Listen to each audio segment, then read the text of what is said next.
Good morning, good morning. We're going to settle down, get started.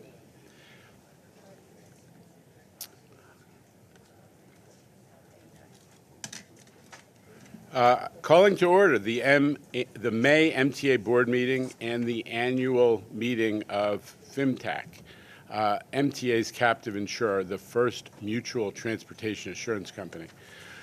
Paige, our General Counsel, do we have a quorum for the record? Yes, we do. Thanks, Paige. Thanks, Paige. Public safety announcement, please. Your safety is of the foremost importance to the MTA. Therefore, we ask that you listen and adhere to the following instructions. If you witness an emergency, notify emergency personnel in the room and call 911 immediately.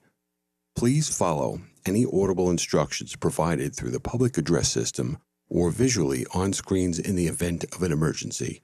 If an alarm sounds, wait for a public address announcement and follow instructions. If told to go to another floor or to evacuate the building, leave all unessential items behind and use stairwell A just across the main hallway or stairwell B down the hallway past the elevators. If you have a mobility disability or cannot self-evacuate, please proceed to stairwell D or E for assistance by MTA staff or emergency personnel. An automated external defibrillator, AED, for use by trained personnel is in the main hallway just past the elevators. If you need assistance during an evacuation, please tell an MTA staff member or emergency personnel. Thank you and have a safe day. Thank you. Let's hear from our public speakers, shall we? Good morning and welcome to the MTA's board meeting's public comment session. We have 33 members of the public registered to speak today. An overflow session will be available if we exceed the allotted time. As a reminder, we ask that all public speakers adhere to the MTA's rules of conduct and decorum. I would also like to remind our public speakers that in the interest of time and fairness to all, we limit everyone to 2 minutes. Please be aware that there will be a warning beep to remind you that you have 30 seconds to conclude your remarks. Our first speaker is Jean Ryan, followed by Monica Barkley.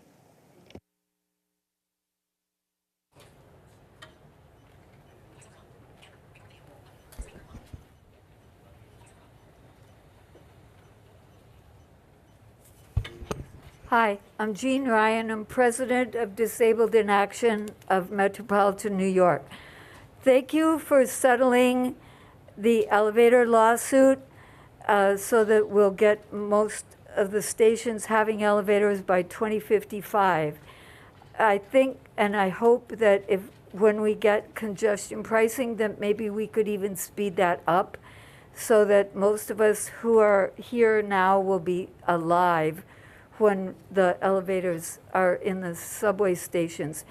But with getting more elevators and with the ones we have, it's really important that we keep them maintained. And if they go out, which should be seldom, that we are notified in a very timely manner so that we can plan our day so that we know when something is out.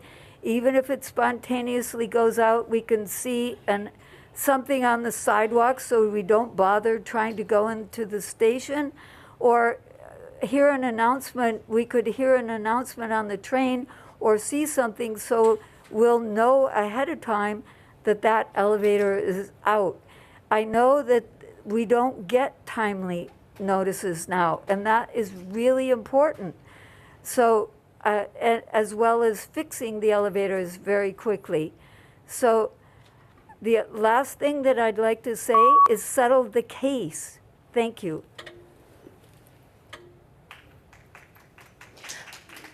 Our next speaker is Monica Barkley, followed by Miriam Fisher.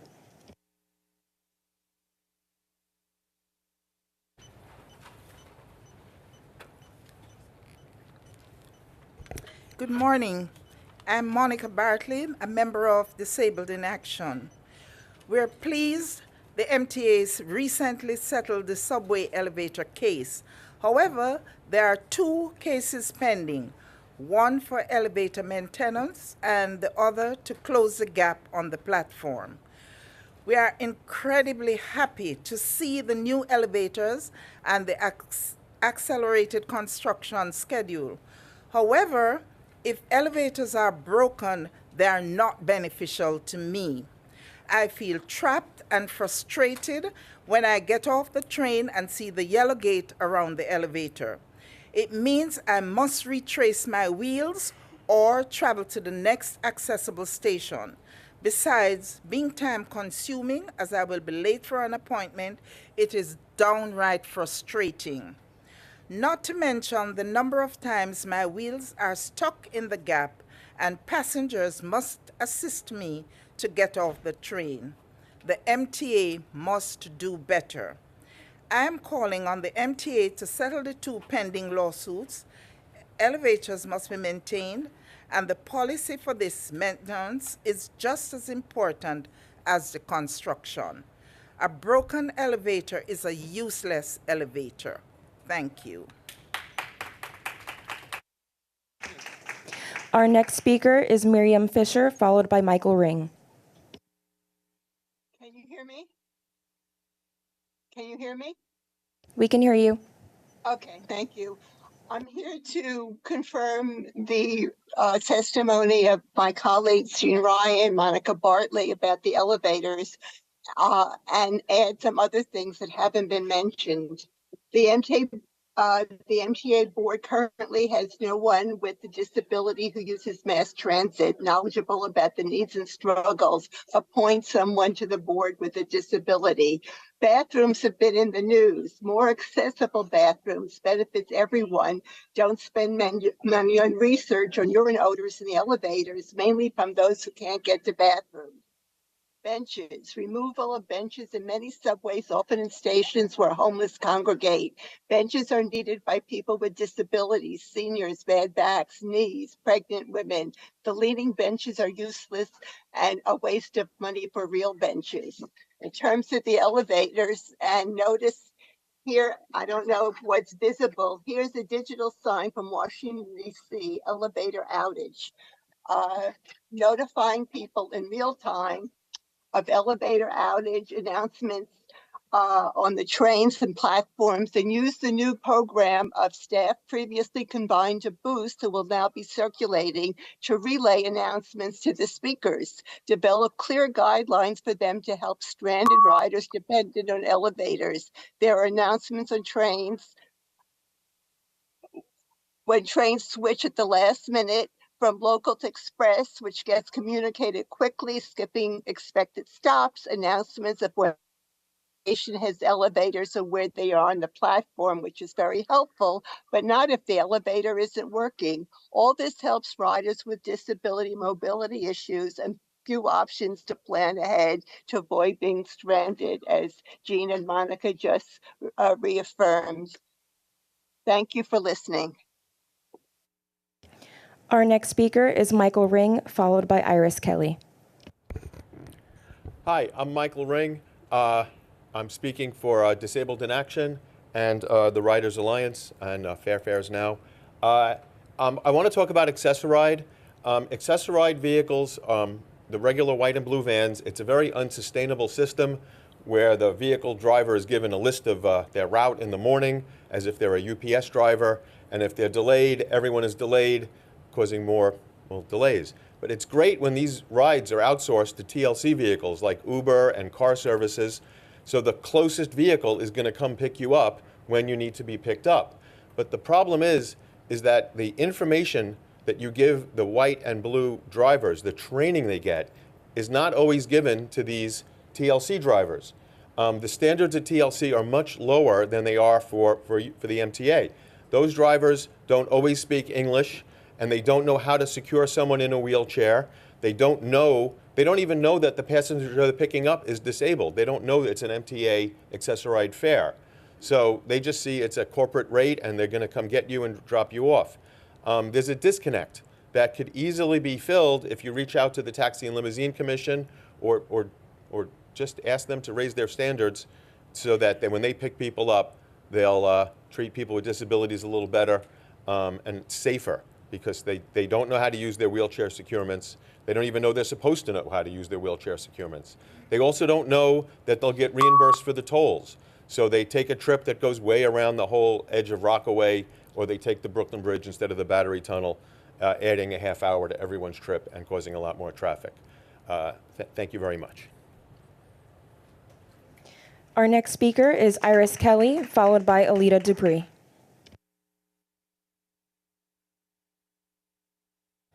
My name is Iris Kelly.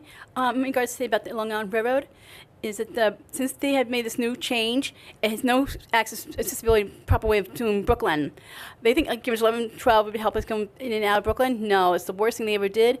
And it should be the old way where they had all our own accessible trains going into Long Island from our terminal. It was easy making the connections right into Jamaica Station. And then coming back on track 3, it was always trains coming back in track 3, had a chance to come back home.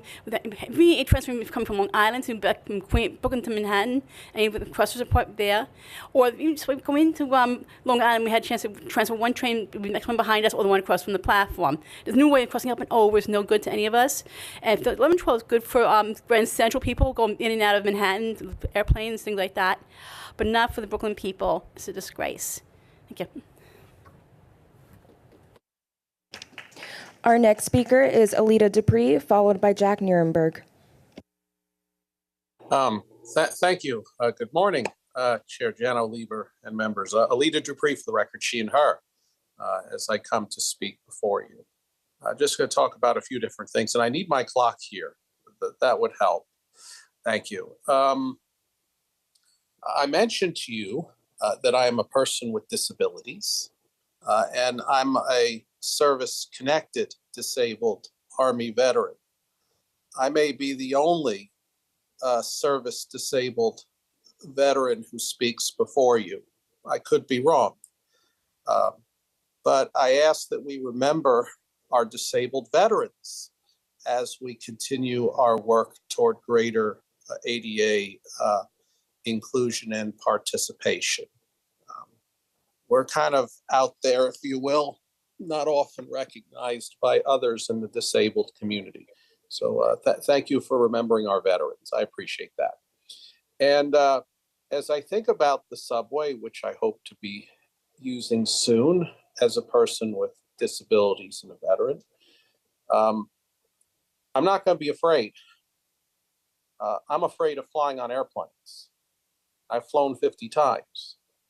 I'm still afraid of flying on airplanes, but I realize that if I don't fly, my life is limited. So I'm gonna get on the subway because I feel that if I didn't use the subway, my life would be limited. And so I encourage everybody in New York to get out there and use the subway and the bus system to show presence. I'm encouraged that we're getting 4 million people a day. And this system is very important to me. And I don't just want to ride it on my own, but to share that with others, to enjoy 53 years of subway in my life, and hopefully many more. I'm fortunate that my elders introduced it to me in 1970. So I look forward to your meeting, and I Please thank you for the remarks. welcome. Thank you. Our next speaker is Jacknierenberg, followed by John Padula. Good morning, everyone. I'm Jacknierenberg. I'm the Vice President of Passengers United, and I invite you all to write these numbers down right now. 1, 8, 10, 11, and 13. Those are all of the Sustainable Development Goals by the United Nations that congestion pricing will work against. And in case you don't know, your sustainability officer should know what I'm talking about. Congestion pricing will not serve everyone fairly.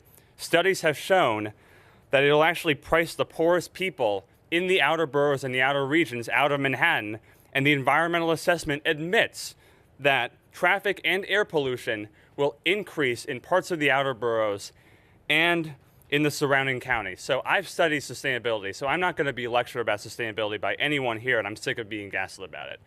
Now, onto another issue that is more urgent, and that is Atlantic Ticket. Those commuters that rely on Atlantic Ticket are lower income from these underserved demographic groups in Brooklyn and Southeast Queens. Let's get this straight. The MTA chose to turn the Brooklyn Atlantic branch into a shuttle route, but then to get rid of these discounts that these people rely on, the weekly subway transfer, that's just despicable. So please, I'm urging everyone, please do the right thing. We need not just to save Atlantic Ticket, but to expand Atlantic Ticket. Because ultimately, we're seeing these fare increases, and we must make sure that no one gets priced out of New York City as a result of them. Not only should we see the benefits of Atlantic Ticket, which include the free subway and bus transfer, the 7-day unlimited, expanded to Penn Station and Grand Central, but for Atlantic Terminal, we should not see any differential in the fare, any difference between peak and off-peak, because they're already getting a third-class service now as a result of the changes to turn into a shuttle. So please do the right thing. We need serious discounts. You want people to ride public transportation, that's how you get them back. We need change. Thank you very much. Save Atlantic Ticket. Our next speaker is John Padula, followed by Charles Munez. Got it. Am I on?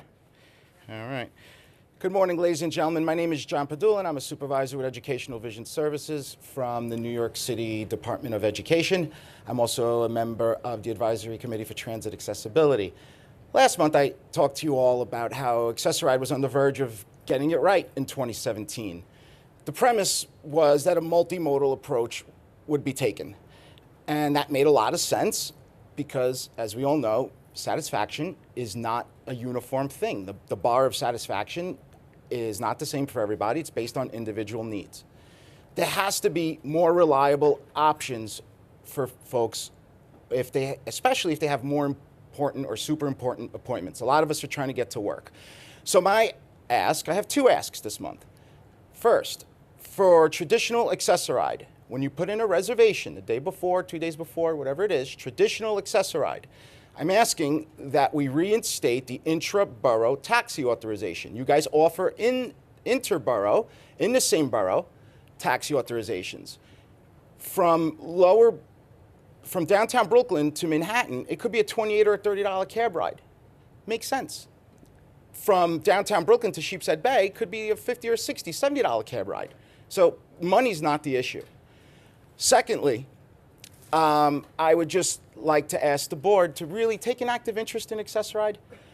Get behind Chris and his team to reimagine this, to make it better, to give us a viable solution. Many of us are trying to maintain gainful employment. We're not all just running around back and forth from the doctors. Some of us are, and that's okay. But some of us really have a lot of stuff to do, just like you guys do. So never mistake disability for inability, and remember, low expectations lead to low outcomes. My name is John Padula. Thank you for your time. Our next speaker is Charles Munez, followed by Sally Wolf. Hello, my name is Charles Munez. I'm an MTA worker and a member of TWE Local 100. It's that time again. This agency is crying broke. Coincidentally, these cries appear when our contract is up for renewal. Transit workers worked through the pandemic. Thousands got sick. I myself contracted COVID 3 times. I was very lucky, unlike over 150 of my coworkers who passed away. This agency calls us heroes. You know how they reward us? They refuse to give us hazard pay, which other states and municipalities have given to other workers. General Lieber wants to double our medical contributions and reward us with wage increases below the inflation rate. This is not acceptable. If this agency can throw away money on frivolous projects and on consultants, and let me tell you, they have spent millions on consultants, then let's put it to good use and give it to the transit workers who are responsible for moving New York.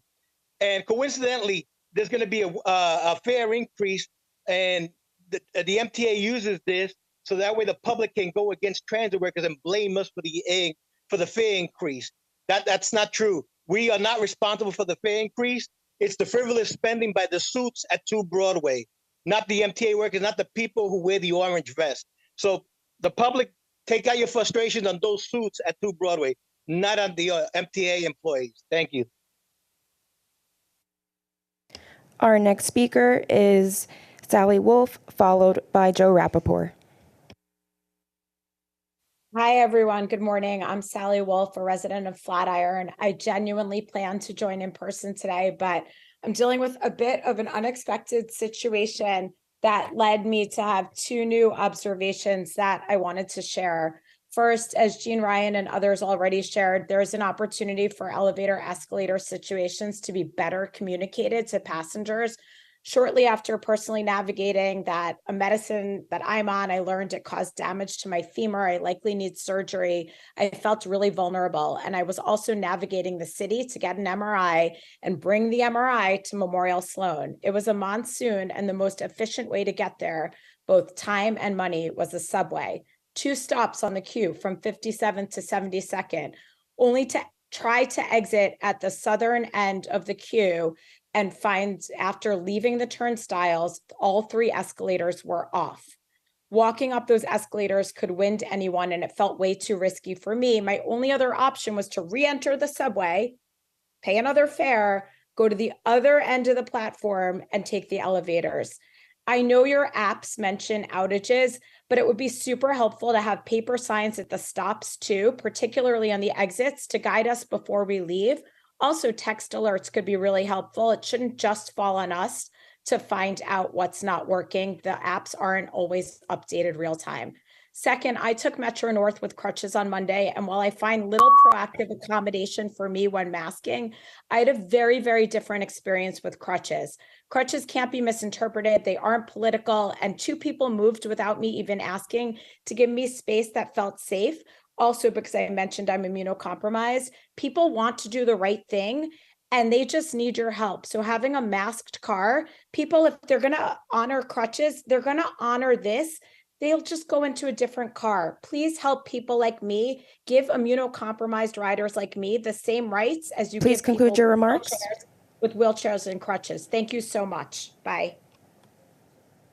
Our next speaker is Joe Rappaport, followed by Lisa Daglian.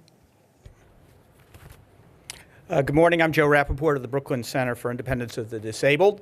The Daily News pointed out yesterday that your proposal to raise the base fare to $2.90 is a higher percentage increase than the other increases you're proposing. The News wrote, what isn't so fair is that the base fare, which is also what paratransit customers of the crappy Access-A-Ride have to pay, in cash, mind you, is climbing from $2.75 to $2.90, a 5.45% increase.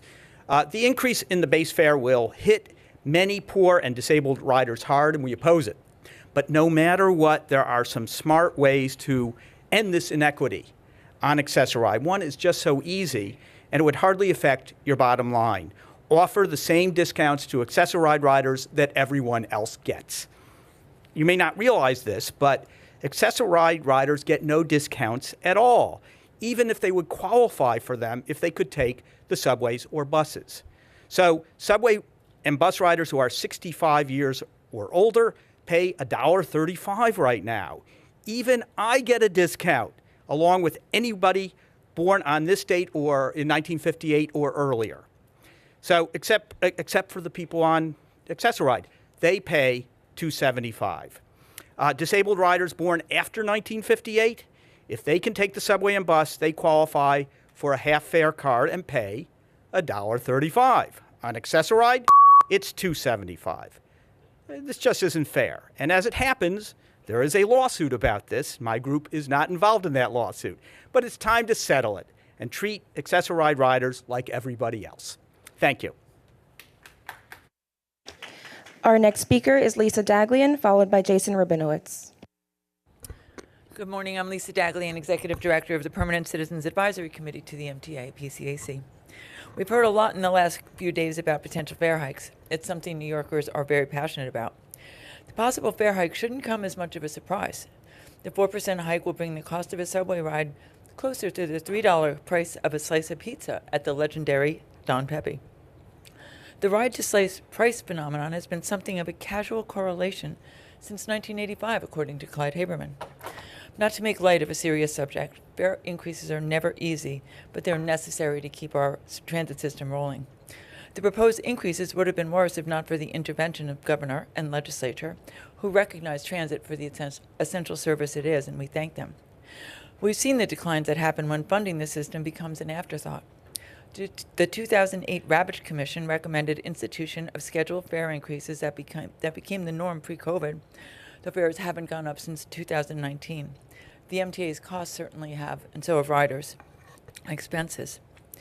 There are ways to lessen the blow, including service improvements, some already planned, and ensuring there is equity across increases so that those who can least afford them and ride transit most have access to more options and discounts.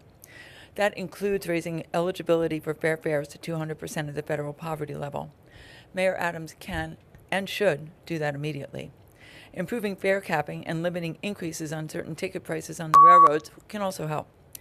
We also urge improving discount options for riders across the system. City tickets should include the option to purchase a weekly ticket that allows transfers to and from New York City Transit. Rolling Atlantic ticket into City ticket makes sense. Removing the option to transfers between subways and buses does not. Keeping fares as manageable as possible while still raising funds needed to feed the system is a delicate balance.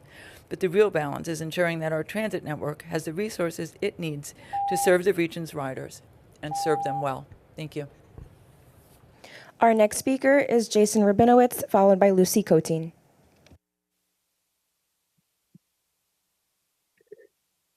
Thank you, Board, for giving me time to speak this morning. Since the opening of Grand Central Madison, it's exceedingly clear to everyone, seemingly except the members of this board and Long Island Railroad leadership, that the new schedule is fundamentally flawed and must be revised in a meaningful and complete way. The few minor changes made so far have been insufficient, to say the least. Many trains are now chronically delayed and overcrowded to the point where your employees on board the trains can't even collect tickets on a regular basis. Splitting trains between Penn Station and Grand Central was a good idea in concept, but in practice, it's simply not working. The conversion of Brooklyn service to a shuttle has also proven to be pretty much a disaster, as I and many other people warned at this board before the change was made. Service is inadequate, sporadic, and dramatically increases the travel time with extended waits at Jamaica, sometimes exceeding 20 or 25 minutes. Headways from Jamaica to Brooklyn in the middle of the day, today, at the 1 and 2 p.m. hour range, anywhere between 26 minutes, 32 minutes, 2 minutes, 26 minutes, and again, 32 minutes, all in the 1 to 2 p.m. hour. Services is just, it's not working. We were promised service like the Lexington Avenue line, that you'd get to Jamaica, you'd get off your train, you'd connect right away to a train that goes to Brooklyn. That's simply not what's being delivered. More service, more through service to Brooklyn is desperately needed, and this board and Long Island Railroad leadership needs to stop ignoring the failures of the new schedule and immediately start working on a new complete overhaul that meets the needs of all riders, not just Manhattan commuters. Please do something. Stop telling us it's working when we all know it's simply not working. The time to act is now, not tomorrow. Start now. Thank you. Our next speaker is Lucy Coteen, followed by Sue Ong. Good morning. Hi. I'm here to ask you to inform us on how to comment on the congestion pricing report that was recently released. I can't find it anywhere, and perhaps you could just tell us right now. And also, it needs to be put in the website of the MTA, and it needs to be announced in any articles written about congestion pricing. I know many people want to comment, but they can't find how to do it. And you need to make that public. Perhaps you could tell us right now when I finish speaking. I also want to mention what is never discussed is the harm that congestion pricing will bring to the residents who live in the zone. Residents in the Lower East Side and Chinatown, the thousands of NYCHA residents in Manhattan, they will have to pay every time they drive to their own home. The visitors will not visit because of the extra costs. The discount will not apply to low-income family members and friends who want to visit their relatives and friends. This will increase the isolation of people already experiencing a sense of isolation and being the forgotten people of the zone.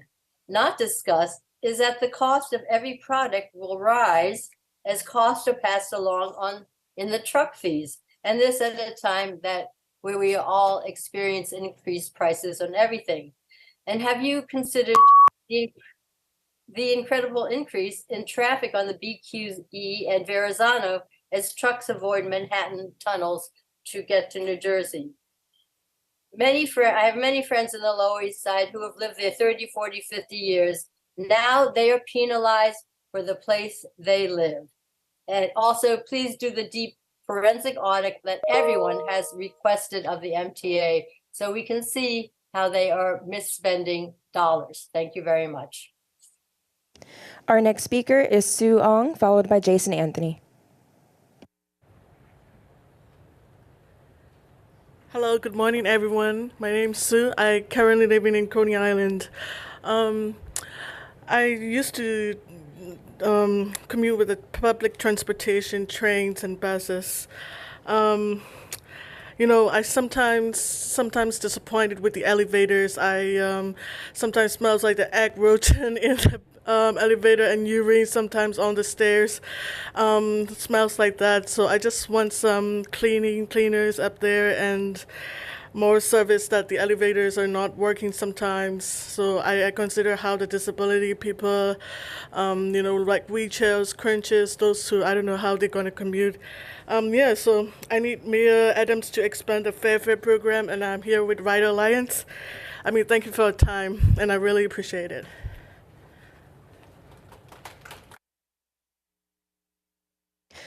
Our next speaker is Jason Anthony, followed by Glenn Baksh. Good morning, board. Jason Anthony here once again. This time, I'm going to speak regarding the fare and toll increase.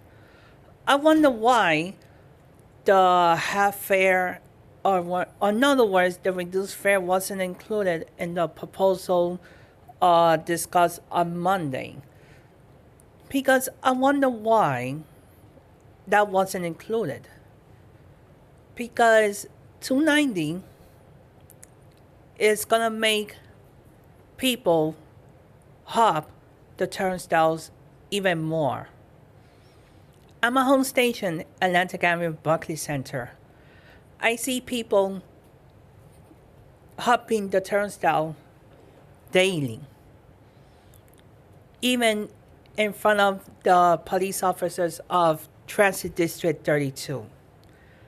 At Times Square, I see it all the time. Even in the Bronx, even when I go to work at Amazon, boarding the S40, I see people pushing themselves to get on the bus without paying the fare, and even people getting hurt. General, I think we should consider not raising the fare at all. Because, get this, the Port Authority raised the fare double the amount and yearly. So I think we should decrease the fare, and we should consider a gas tax. And I think we should tell the NYPD to enforce the summons. So that's all I have to say. Our next speaker is Glenn Baksh, followed by Charlton DSouza.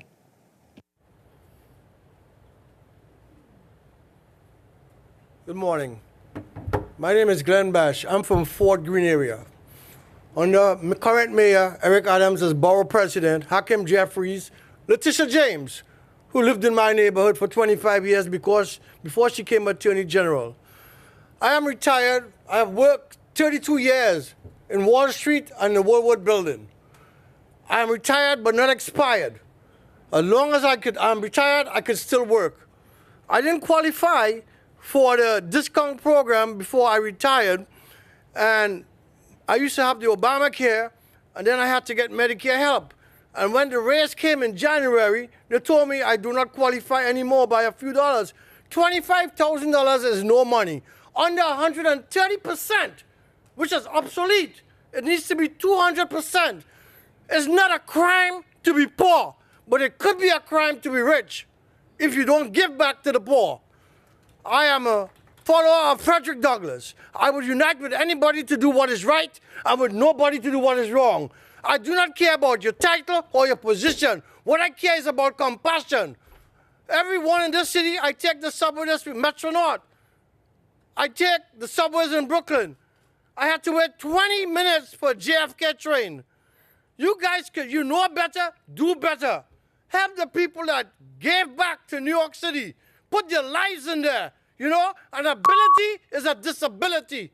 Okay, is that a disability is ability, sorry. A disability is an ability. I have a disability, but it's not physical. Not all disabilities are physical. You have to understand that. Stop the judgment, do what is right.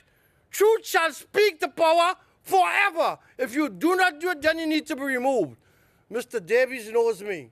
He's a man of integrity because he sent me 10 emails on the survey. When I take the bus in Brooklyn, please conclude your remarks. And 45, I get a positive feedback. Please conclude but your I remarks. entered the survey and it told me I should get a prize, but I'm not surprised. Thank you.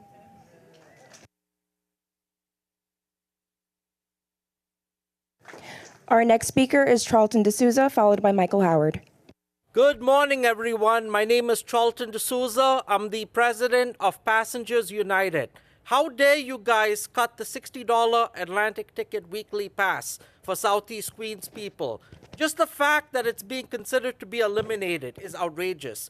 You guys cut the Brooklyn Atlantic Shuttle. Okay, y'all messed that up. Now everyone's commute is close to an hour now, and then you still have to get on the subway to come into the city. What I propose is the $60 weekly Atlantic Terminal Pass be extended to Grand Central and Penn Station. That's what you guys need to do, okay? It's about equity. You guys are discriminating, and you guys want to do this fare increase at a time when a lady was pushed on the tracks on Sunday, pushed into a moving train. She might never be able to walk again. That's why people use the Long Island Railroad. The Atlantic Terminal Weekly, that Atlantic Ticket Weekly, provides equity. It provides safety. The railroad is all we have because the subways right now are breaking down. And these are the brand new signals on the E, F, M, and R. It's called network communication issues. And you guys want people to pay more money when people are getting robbed? Look at what happened on the train with the strangulation death. That whole thing was bad. This morning there was a guy on the train. He came and he was harassing people. And it reminded me of that whole situation that happened to Jordan Neely and Daniel Perry. The subways are not safe. You guys should not have a fare increase. And then you guys want to have congestion pricing. Congestion pricing will not work because the subways are not designed to handle the overflow crowd. It's going to be a disaster, guys. And the fact that y'all want to do this and y'all are hurting our communities, we're going to file a lawsuit. We're going to put a stop to all of this. I respect you, Mr. Chairman, I do, and this board, but come on, guys, y'all are hurting us. You guys are destroying our communities. Save Atlantic Ticket. Our next speaker is Michael Howard, followed by Elizabeth Valdez.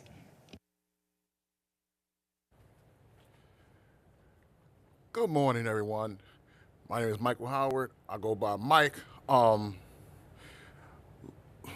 Anyway, my title is the same thing I've been saying. The trains that I ride on, I'm a disabled person, and plus I am a South Queens representative, which is Far Rockaway. This morning, I seen workers painting the roofs at Far Rockaway Mott Avenue, but here's what I suggest. I suggest the restrooms needs to be open at that station.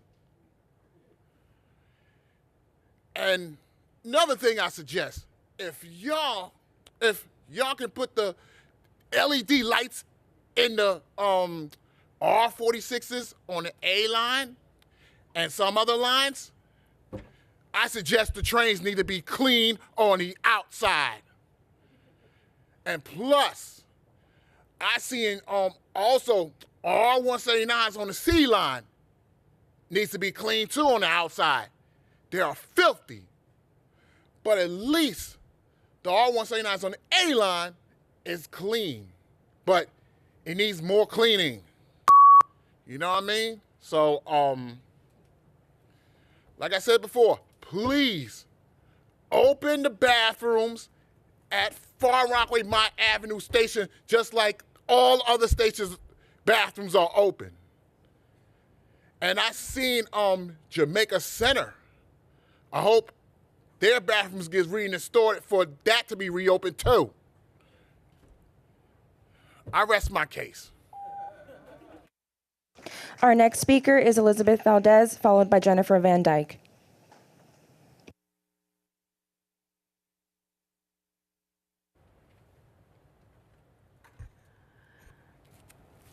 Good morning. I'm Elizabeth Valdez, Systems Advocate at the Brooklyn Center for Independence of the Disabled. Just a few weeks ago, we passed the 6-year anniversary of our subway elevator maintenance lawsuit against the MTA. In other words, we're in the 7th year of this lawsuit.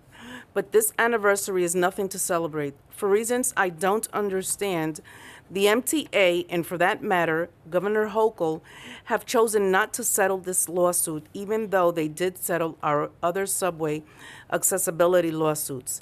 Instead, they've hidden in court behind unbelievable assertions about how the MTA is performing. You want the real story? Just take a look at your own public data on the internet. Your elevator availability dashboard shows that 1 in 20 elevators in Manhattan, where there are most elevators, were inaccessible in April. In fact, that's consistent for months in Manhattan, except when it's been worse. Last June, for instance, 1 in 14 elevators were inoperable.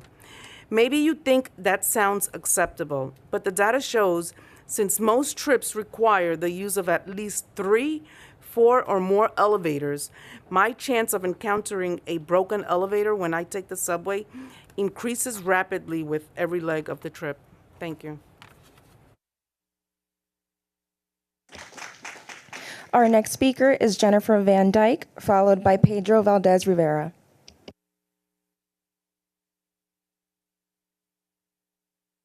And Dyke with the Elevator Action Group.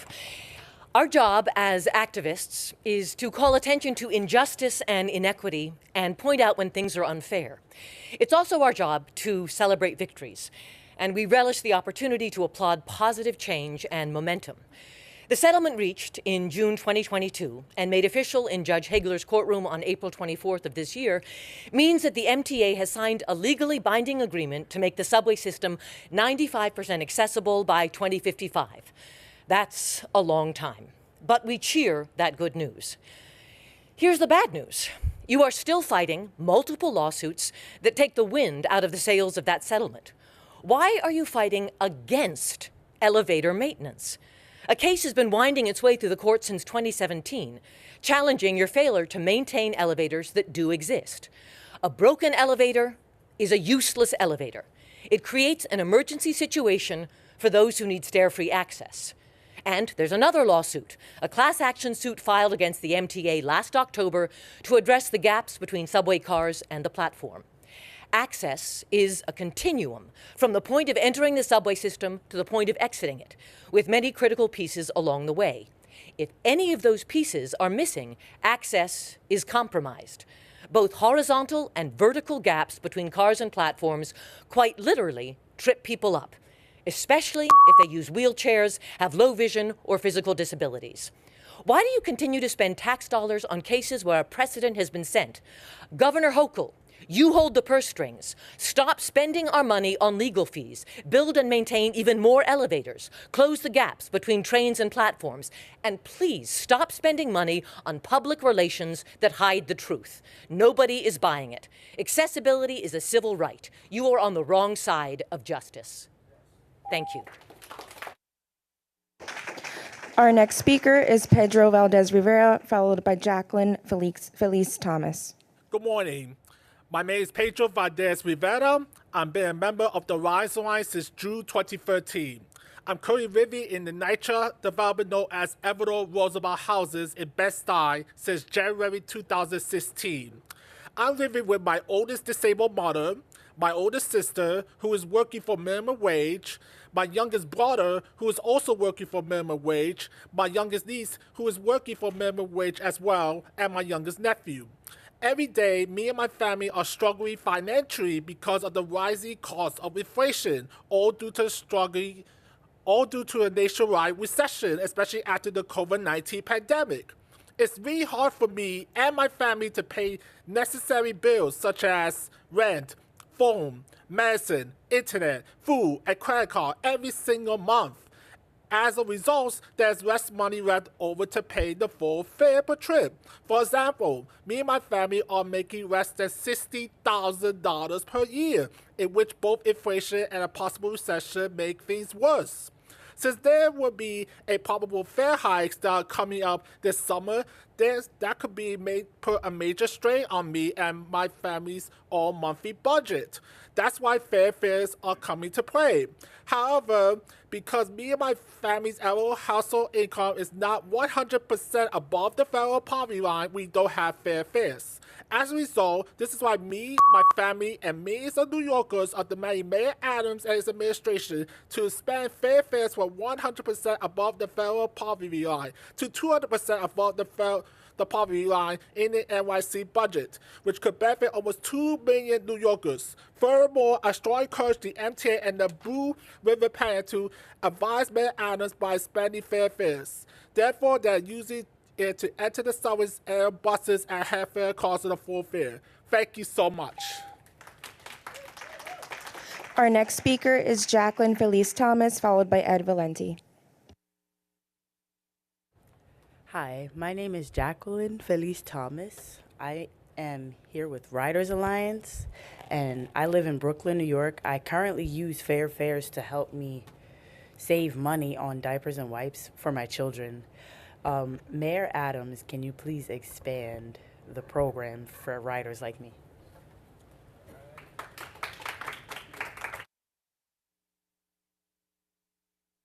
Our next speaker is Ed Valenti, followed by Dana Dennis.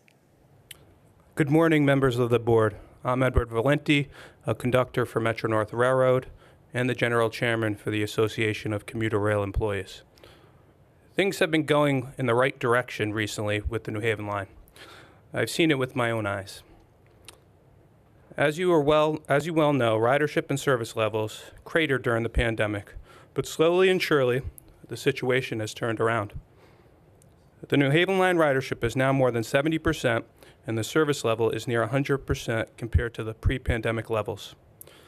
Our customers like the fact that life is returning to normal, and that the train is there to take them to their work, school, and fun outings like seeing a ball game at Yankee Stadium. So what's the problem? Significant cuts are about to be imposed that unravel all the progress I just detailed. The proposed budget that Connecticut legislators are reviewing right now would cut service on the New Haven line to 86% in fiscal year 2024, which starts July 1st of this year. We will go from 309 trains daily to 260. Both peak and off-peak trains will be affected. In fact, peak service will be cut to 60% of the current service level. Do you remember the old days of packed cars with commuters and families standing in the aisle? Well, unless something happens, it will be worse, but adds severe gaps in service as well. This is so ironic in that service was expanded last summer with more express trains to Grand Central Terminal. There could not be a worse time to make these kinds of cuts. The fact is, more and more people are depending once again on commuter rail.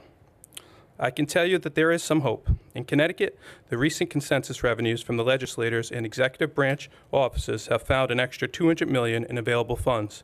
Maintaining service on the New Haven line at 100% in the next fiscal year would cost $38 million, or 19% of that windfall.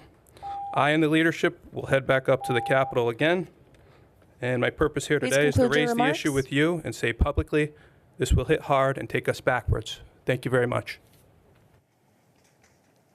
Our next speaker is Dana Dennis. Good morning. My name is Dana Dennis. I'm a senior organizer for the Riders Alliance.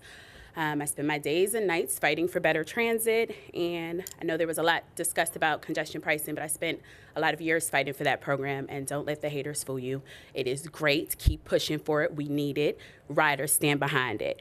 So with that said, I'm going to talk a little bit about an experience that I had personally when I was fighting for the Fair Fares program, which I'm here today to say why we need to expand it, and what I was living through. From 2015 to 2017, I was a home health aide. I spent a better of a decade being a home health aide. And at that time, I would take any case I could get. So I would commute from Crown Heights. My coordinator may call me and say, hey, I have 2 to 3 hours for you in the Bronx. I'd hop on a train uptown. I might end my day in Queens. That's how thirsty I was for hours, because I was making $10 an hour. If you have ever lived in poverty or been born in poverty like I was, and you felt that weight, then you know what I'm talking about. I'm talking about being broke before you get paid. Having your paycheck spent before it even comes in, and it's still not enough. That's what I'm talking about. That kind of livelihood. These are the riders that need the expansion of the Fair Fares program, because they're told often when they go to qualify or apply for social service programs that they don't qualify, right? Like, I make too much. And they come home feeling that same weight. So when I was fighting for Fair Fares at making $10 an hour, I automatically knew then I did not qualify for the program. Imagine. But I knew there were a lot of other riders making less than me that did. And so I want to conclude just really quickly and say, you know, this year, riders saw the governor and the state budget really give us something that we needed. The expansion in service is something that has not happened in recent years, in decades, and we needed that, and we're thankful to Governor Hochul. But right now, Mayor Adams, we need you to step up. We need you to do the same thing and bring it home for riders this year in the city budget. Riders need Fair Fares to be expanded to 200%. Thank you. Chair Lieber, we have reached the allotted time for public comment for this session. At this time, we ask the remaining registered speakers to stand by as we transition to a separate live recording session. If you are a remote public speaker participating on Zoom, please stand by and wait for further instructions from the moderator. Public speakers in the room, please join us in conference room 4. Thank you for your cooperation. And thank you for emceeing the whole public speakers process. Thank you to all the public speakers. We're going to show a short video and take a quick break and then come back with our board business. So roll that video if you would. You see the light blue wall with the white lettering? Okay. You're going to walk along that wall, make a left, and take the escalators upstairs for New Jersey Transit. Okay, you're welcome. Yes.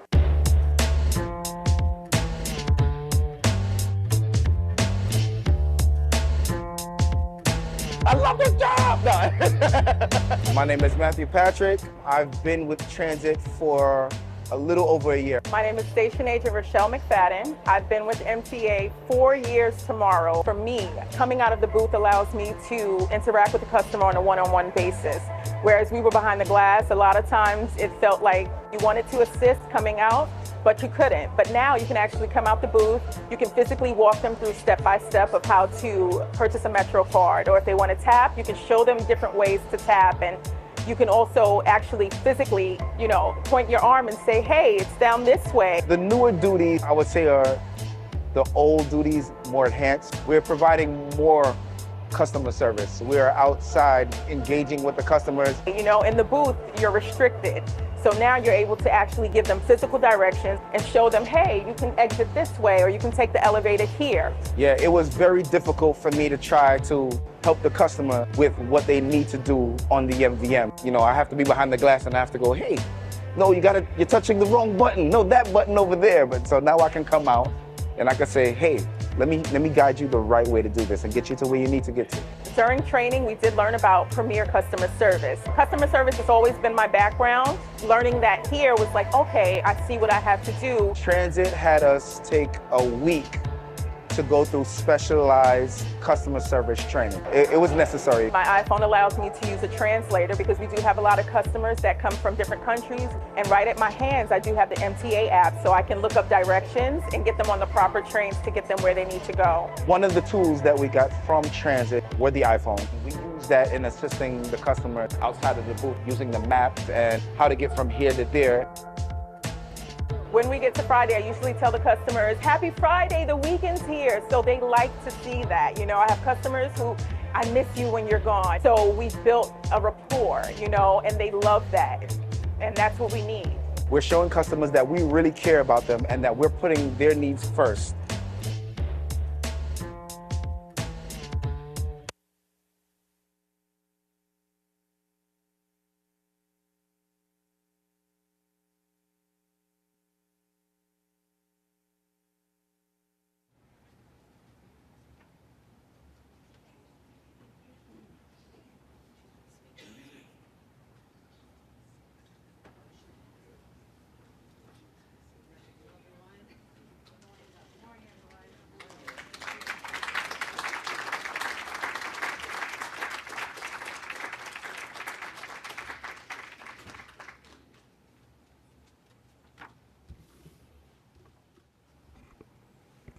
Again, thank you to all our public speakers.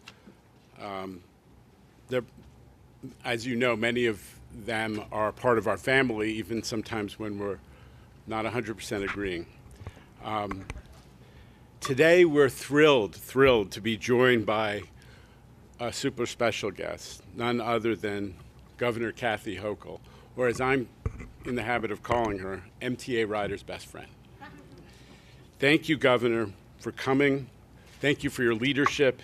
This budget season, the stakes were so high. As everyone knows, we were looking at a massive $2 billion annual MTA budget deficit that threatened the possibility of service cuts, layoffs, and a massive fare increase. Controller DiNapoli placed that fare increase, if you hadn't let us out of the deficit, at 80 cents, $1 or more. But instead of those doomsday scenarios, we're now celebrating a game-changing budget deal that addresses our funding needs, not just for 1 year, which is frequently the default outcome in Albany, but for 4 years. The biggest factor in this outcome was the high bar that you set with your executive budget proposal. You challenged the legislature to get on board with a new model of financing transit and to build consensus on new recurring revenues for the MTA. And they responded to your challenge. You challenged all of us at the MTA to step up and find $400 million in recurring savings, efficiencies not based on reducing service. And we're doing that. Every week, Rich Davey and Kathy Rinaldi are driving forward on those incredible efficiencies that are going to make a difference over time. I know I speak for all of us when we say that we're grateful, we're fortunate to have a governor, wherever she grew up, wherever you come from, you understand the importance of mass transit for the New York City region and for the entire state. We are so grateful to have you here today, Governor Kathy Hochul.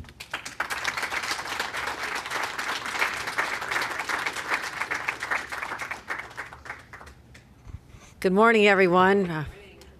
Really happy to be here today. And Jeno, let me just acknowledge, it's easy to be a leader in good times, but you have come through some extraordinarily challenging times, getting us through the pandemic and beyond. And so I want to just tell you the depths of my appreciation as the leader of this state and from all of us who felt your calm and your willingness to innovate different ideas and how we can improve customer service and people want to come back on the subway. So I want to thank you and everybody who's part of this team. You really have been through a lot, more than you perhaps signed up for, this board. And I just want to thank you for being there when New Yorkers needed you the most. And so I want to give all of you a round of applause. At the board of directors here, I want to thank our chief financial officer, Kevin Willens. I want to thank, it's got to be tough when the money starts heading out the door and you're saying, well, how are we going to do this? So thank you. And Jamie Torrey Springer, we've had many meetings about construction and development. And of course, Kathy Rinaldi, we've been on many first trips together, a lot of opportunities to just showcase what went on in construction during the pandemic, and I applaud you as well. And John Samuelson, president of our TW, it's great to see John again, and all the members of this team here as well, and also the state legislature for supporting our plans. I'm told I'm the first governor to have ever delivered marks in an MTA meeting, but now I guess I make history again because I've done it twice now. So we'll put that one in the books. But I also took the 405 train down here this morning. I enjoyed the experience. People were very chatty, believe it or not. And I had a chance to comment on someone who says, yeah, she's really short. I said, okay, what's with short people? You got a problem with short people? I respond like a typical New Yorker. Yeah, okay, short people. But we laughed a lot, and we showed pictures of children, and we had a great conversation about, I talked about 15, 20 people. They all felt really good. They felt positive. They felt safe. They told me they're heading to work. One woman was her first time back, heading to an office in 7 months. So it's happening. And I want to thank all of you. It just made my heart burst with pride to see that we really are back. And the MTA has to be back to meet the needs of New Yorkers. And you hear the phrase, the MTA is the lifeblood of the city. It is overused. It is a cliche, but I can't think of a better one. That is so true because we don't function as a city or as a region without a robust, highly functioning MTA. And we connect people to their loved ones and their jobs and job interviews and getting our essential workers to their places of employment. I spoke to one woman who was telling me how she came in all the time when she was a healthcare worker during the pandemic. So, but we all know what happened. I mean, I don't need to bring back a case of PTSD for all of you who are just enduring the unthinkable. What do we do? People aren't riding. The revenues went down, to scary numbers. And we're just saying, how are we going to maintain this? How are we going to run this? And we had workers coming in fearful for their own safety during the pandemic and what they might bring back to their loved ones at home. And it was just a really tough time. But we also had to look at the fact that ridership did not come back for a long time. There was no way to know. Would they come back day one after the pandemic started abating? Well, no, because people all of a sudden discovered remote work. The mom I was talking to was a lawyer on the train this morning. She says, my first day back in 7 months, as I said, my office is now my basement. So we may not get her back, but we have to make sure that we still have the revenues to provide outstanding service to those who deal in this. So we're not there yet number-wise. I track the numbers like a hawk. I know they're going up, and it's good. It's good. They could have plateaued at a lower number, so I'm glad to see progress heading upward. But Jan and I had many, many conversations since I became governor a little more than a year and a half ago. How are we going to keep it going? So we thought we needed a really bold, aggressive plan. And of course, when you start your budget process in January and you're looking at all the demands on state government, all the expenses, there were some voices who said, well, you can do this short term, and then, of course, the proverbial kick the can down the road. Now, I've been in government my entire life. I spent a time as a member of Congress. They love kicking the can down the road because it's always easier and there'll be someone else to have to pick it up. That's irresponsible governing, in my opinion. So we approached this with a all-hands-on-deck approach. We knew we needed fiscal discipline, but we had to say that this budget, fiscal year 24 budget, would need to be there to save New York City Transit. And that's the plan we put forth. And these investments are long-term, continuing your high quality of service. But let me tell you a little bit exactly how we're doing. First, the payroll mobility tax. I know everybody said you can't do that, but it does allow us to bring in $1 billion. It is levied on city businesses with wages over $1 million. And the increase is modest for individuals, but collectively it brings us $1 billion a year. And we have to make sure we can convince our businesses that this is an investment in their ability to function. If we have to cut service or people don't feel safe, we don't make the investments, how are their employees going to get to their jobs? So you have to tie it to their own self-interest, and we did, and they're not excited about it, but they're willing to go along.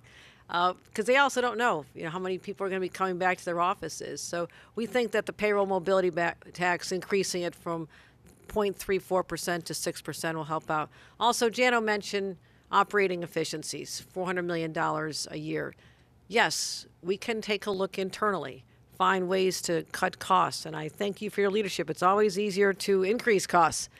Cutting costs is a challenge, but you've answered the call to do that, and I appreciate that. That helped us go to the legislature and say, it's not just about more money, it is saying they're also re-examining their own operations. And you're taking a data-driven approach and finding ways to be successful without cutting service.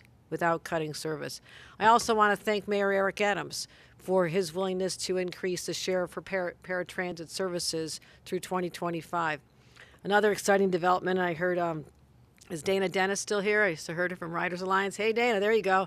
Good to see you out there. I love our advocates. I mean, you guys think what you want. I was an advocate my whole life. I went to meetings like this. I'd walk in the door. They're like, "Oh no, she's back." But we made a difference, and is that willingness to work with boards like this, and that spirit of cooperation that can really get us to a good place. And so I thank you for telling your story and what it was like when you made $10 an hour. Dana, that's now going up to $17 an hour, index for inflation as part of our budget as well. So make sure people know that. But she mentioned her excitement around congestion pricing, and many of the people here were real champions of that. And right now we have the environmental assessment going on, so we've moved it forward. And I want to thank Jano and your team for engaging in the community engagement part of it. If you want to take a trip over to Jersey, go have a good time engaging over there as well. It's a little harder. That's your job, not mine. But we have to make this work. I just drove to the streets before I went to the subway for a little bit. The streets are paralyzed. Now, it's a lot better than the ghost town experience we had, where you could, it was like a bowling alley. You could, cross streets and never see a pedestrian or a vehicle. It was frightening. It was the antithesis of New York City. It wasn't who we were. So now we're back, but the traffic has followed at even higher levels than we had before the pandemic. So we have a great option, everybody. That's what's called the subway and mass transit, and the buses are all about. So we're going to be making sure that we have the resources to build the capital plan around that as well.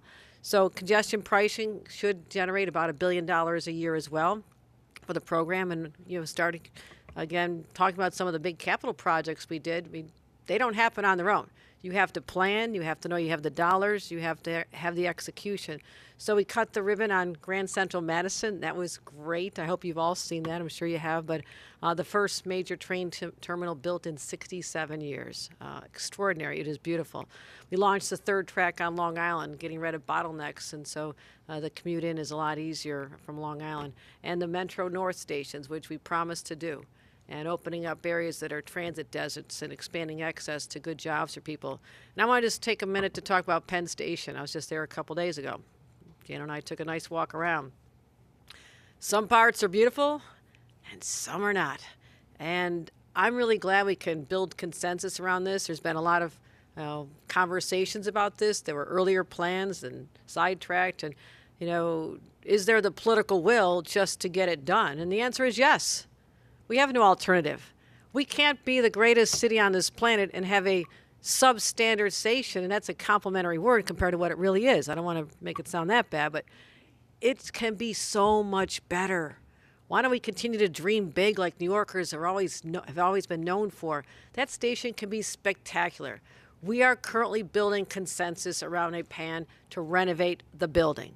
And so I'm having constant meetings. People have been begging this for a long time. The LIRR corridor is a big improvement, so you have a taste of what can come, but we have to finish the job. And I'm going to say this. We're going to finish the job in years, not in decades, because I'm the most impatient governor you've ever seen. I want to get it done. I'm going to mobilize. I'm going to work with our community partners, the elected officials, and we're on the path to making sure that we put forth a plan that'll really transform the experience for our commuters and make them proud again. Make them proud, just like those who come through Moynihan Station.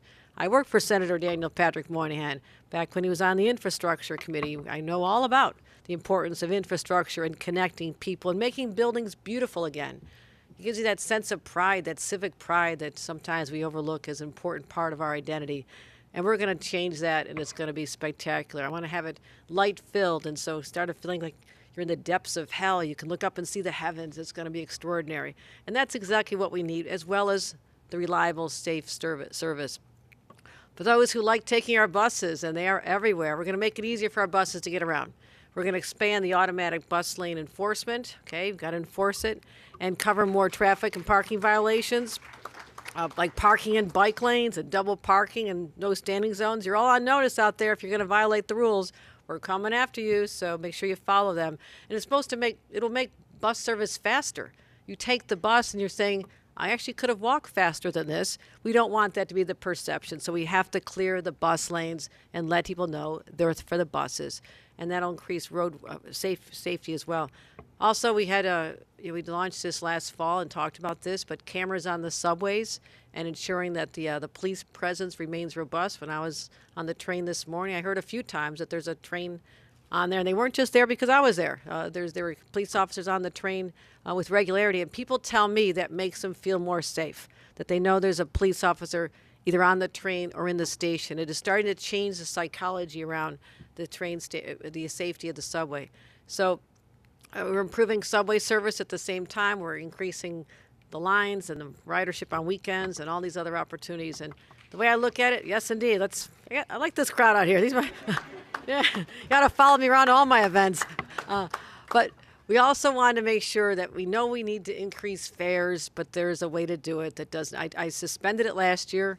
There was an automatic fare increase scheduled to go in. I'm sorry I did that to all of you, but I did it for all them. It was a tough time, and I said, as you're trying to sell a product, to get people back on the subways when they've been off for so long, we cannot be increasing the price of that great product, and that's why we suspended that last year. But we're going to keep the base fare under $3, and the weekly pass is just going up $1, and the city ticket on the railroads at peak hours will be $7. So we're going to have also this is exciting, launch the idea of one per borough, a fare-free bus route in the city of New York. And so people can try that experience. We'll see what that does to ridership. We'll see what it does to getting vehicles off the roads, and one line in each borough, and we're going to be figuring out where the lucky line is. So I want to send a clear message here. The success of the MTA is not negotiable. It has to happen. You must be successful. And you can't be always looking over your shoulder. Do you have enough money to just keep the trains running, literally? So my commitment to the MTA is a commitment to the future of New York. It's that simple. And I feel we have unlimited possibilities to continue the customer experience, to invest, to make sure that we do everything we can. And I'm going to make sure that we do this so every single person has the world-class experience they're entitled to. And I will say some of this takes guts, but I don't mind a good fight. I don't mind a good fight. And I know that there's a lot of people who are like-minded, who are impatient, who want to get it done, who've been waiting too long. And my friends, now is our time. This is our moment. So thank you all so much for listening, and really appreciate all of our advocates and all of you here for the incredible work you're doing keeping New York City running. Thank you.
Break, 15 minutes, and then we'll resume.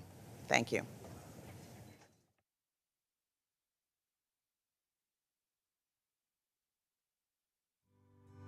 My name is Inade Maruga Sr. I'm currently a locomotive engineer special duty instructor. I've been with Metro North for 5 years now. My name is Robert Sapari, and I'm a training officer, locomotive engineers for Metro North Railroad, and I've been with the MTA for 10 years. My earliest train memory is being in the train with my dad as he was operating. I'm second generation railroad. We actually operated around the same time just before he retired, so that's probably one of my biggest memories. Responsibilities for a locomotive engineer are vast, from dealing with your crews and having a job safety briefing to checking your equipment and making sure all your safety checks are complete. Safety plays a major role in what we do because I think if there are no customer service ambassadors, there would be lots and lots of people taking the wrong train.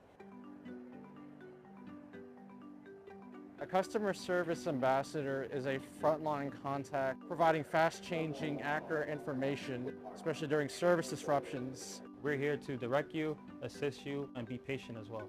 The qualities that make a good customer service ambassador are patience, communication, following instructions, and just pretty much being a people person. Getting lost in New York it's really easy. That's what we're here for, to help them.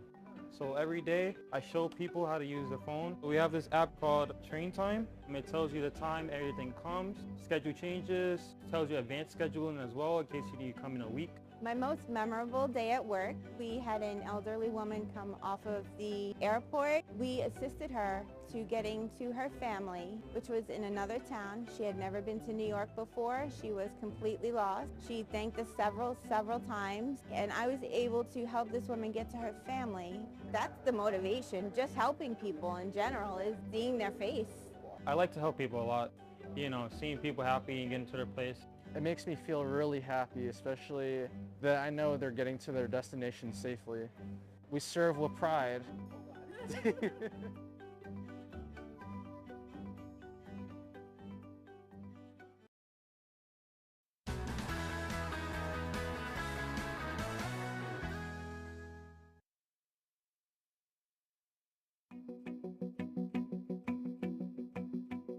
Hi, my name is Donna Charles. I am a station appearance maintainer. We basically maintain the appearance of restrooms, waiting rooms, platforms, sidewalks. We mop, sweep, dust, sanitize, salt, shovel snow, whatever it takes to keep our stations clean.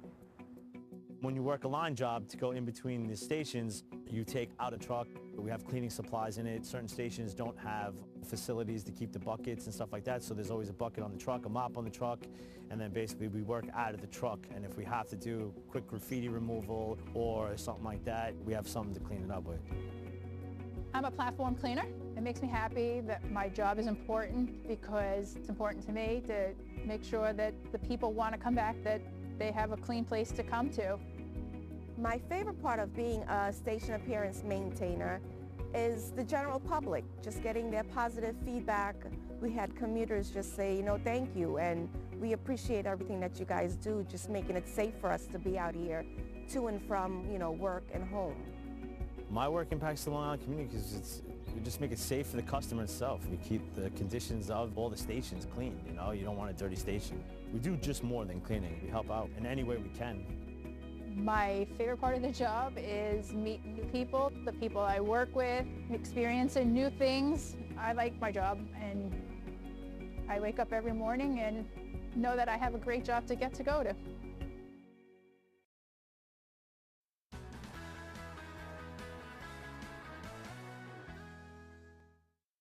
What does a bus maintainer do? My name is Perry Evel. I've been with the transit system for 8 years. I work at Casey Stengel Depot in Flushing, and I'm working as a BMB, which is a bus maintainer. My responsibilities are basically maintaining the buses, changing filters, oil, electrical, undercarriage, hydraulic system, cooling system. My main pick is brake system. We're specialized in brakes. I think our job is the most critical because if the bus don't stop, people will get hurt. When an individual comes to New York City Transit as a maintainer, there's different training that they receive. So they'll get training on the bus from the front to the rear, electrical, diagnostics, body work, depending on what their title is.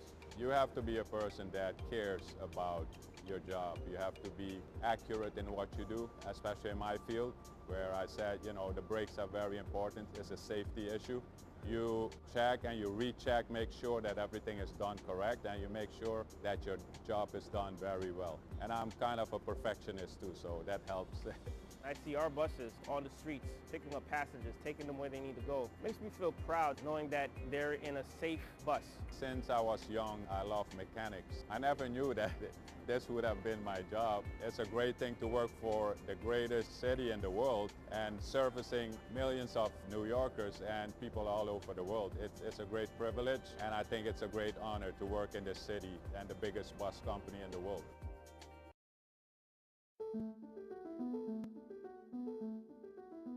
My name is Munez. I'm a car appearance maintainer, and I've been doing this job for 10 years. I work out of Shea Yard. I was interested in helping the community, the public, so when our passengers get on the train, they'll see that I cleaned it. I'll feel good that I did the job, that they're comfortable and they don't have to worry about the mess because we took care of it. Well, I always had a background in cleaning with janitorial work and also car detailing. So I came to the railroad and used my skills that I learned from there to help clean the trains. I like working on the train, working with the equipment. I always enjoyed cleaning, so that's really it. A typical day is thorough cleaning here in the EIC dock, where we take the seats apart, make sure the sides of the seats are clean from garbage. Any newspaper, cans that are left behind, we clean that up. Clean the windows, we take care of the doors. We make sure that the engineer's cab is clean and ready for him to go for the day. So we take pride in making sure we sanitize everything from the bathrooms itself and everything the customer put their hands on. So, you know, it's very important to make sure we take care of our customers here. We sanitize them. My work is important because we have to make sure the trains are clean, especially in the times of the pandemic. We have to make sure the trains are disinfected and ready for all riders to be comfortable getting onto the train. There's a lot of anxiety going on right now with passengers and customers getting onto dirty trains. So our job is to keep everybody safe and keep everybody's head in the right place.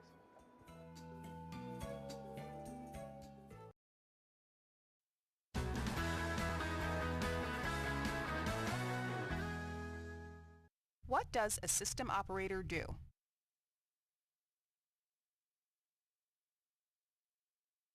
My name is Sejan Edi, BMT Chief System Operator. I have 27 years with New York City Transit.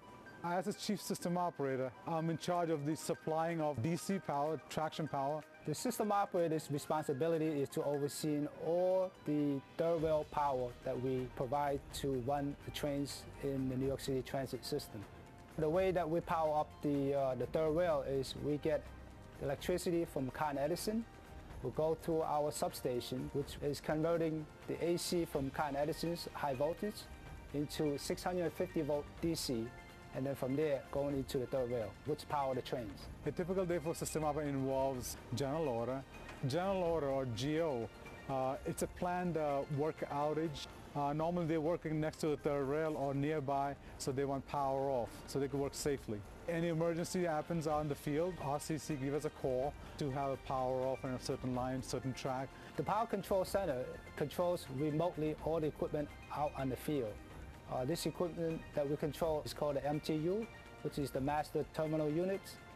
We take power off instantly by operating these buttons on the board. As for RCC requests, we normally take power off from gap to gap for emergencies. Red means the power is on. When it goes green, that means the power is off to that track. It's good to know that the work I do helps to keep the employees safe and the system moving. I actually love what I do. This is my 18th year on the railroad. I love instructing, which is what I'm doing now. I'm instructing student engineers. I love operating as well, so when I can, I still do operate trains, and it's just a great job to have.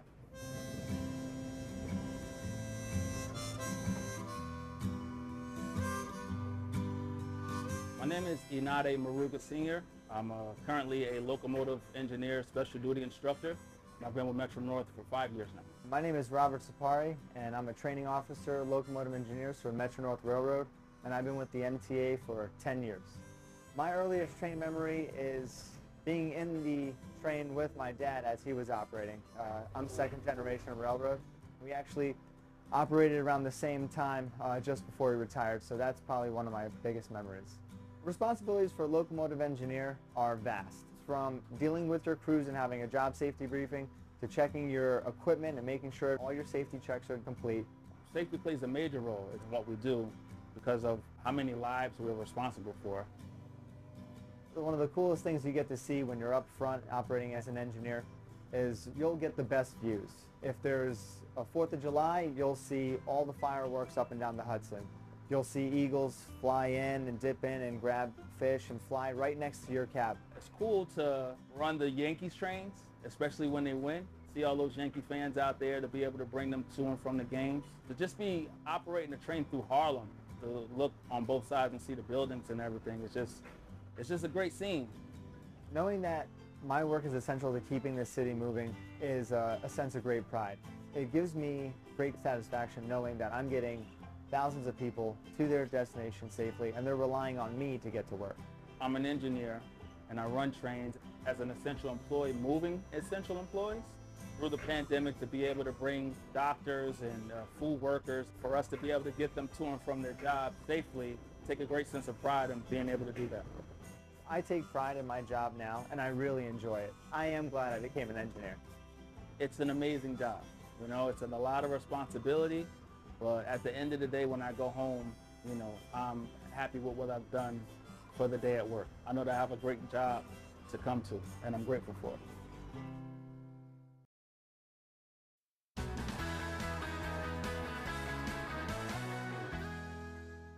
What does an electronic equipment maintainer do?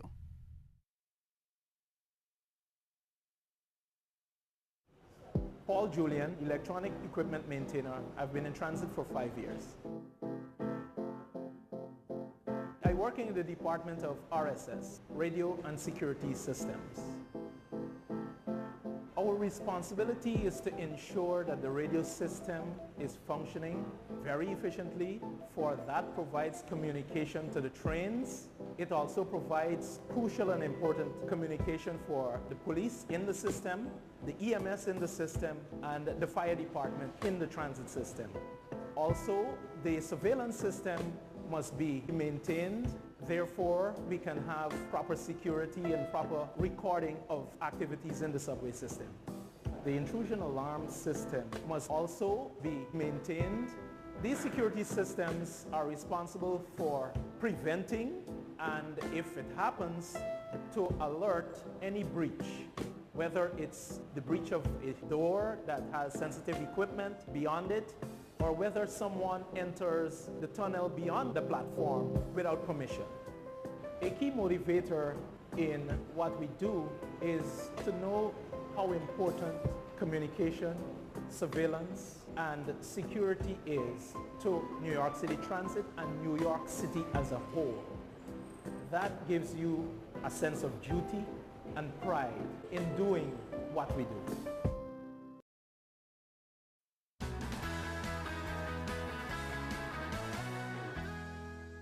What does a depot bus dispatcher do?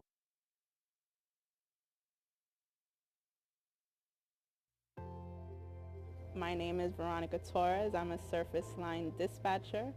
I've been with Transit for 15 years, but I've been a dispatcher for about 6 months. Being a dispatcher is a big opportunity to broaden my experiences. I like working with people, so that also gives me an opportunity to interact with the bus operators and other people as well. From the time that the bus operators come to report, we have to make sure that they're in full uniform, that they're fit for duty. Then we also have to give them the buses to go out into service, make sure that the service is done on time, that the buses are safe and fully functional.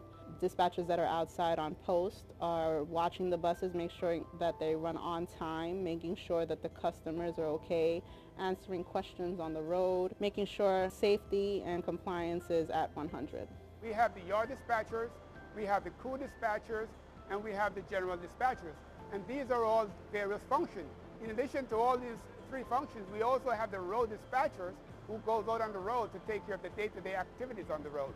Patience and empathy make for a great dispatcher. Because I've been a bus operator for so long, I understand what it is that they do and what it entails, and I'm very empathetic to what their needs are. What we do is so important as a whole. Without the dispatchers' cohesiveness and working together, the bus operators also in unison with us, because we can't do our job without the bus operators also doing their job. So with everyone working together, it just makes for a smooth process.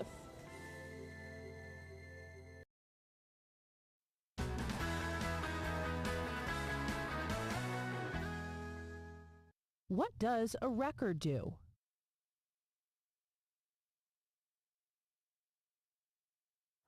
Hi, my name is Devin Mullen. I'm an assistant maintainer at the Verrazano Bridge, and I've been with Bridge and Tunnel Authority for 5 years now.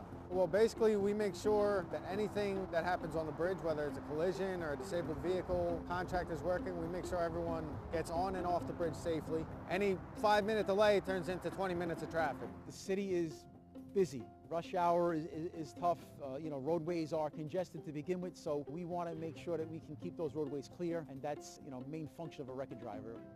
Every day they save the day. That little disabled vehicle, if that disabled vehicle is not removed, a lot of people are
Should I thank you or should I cut?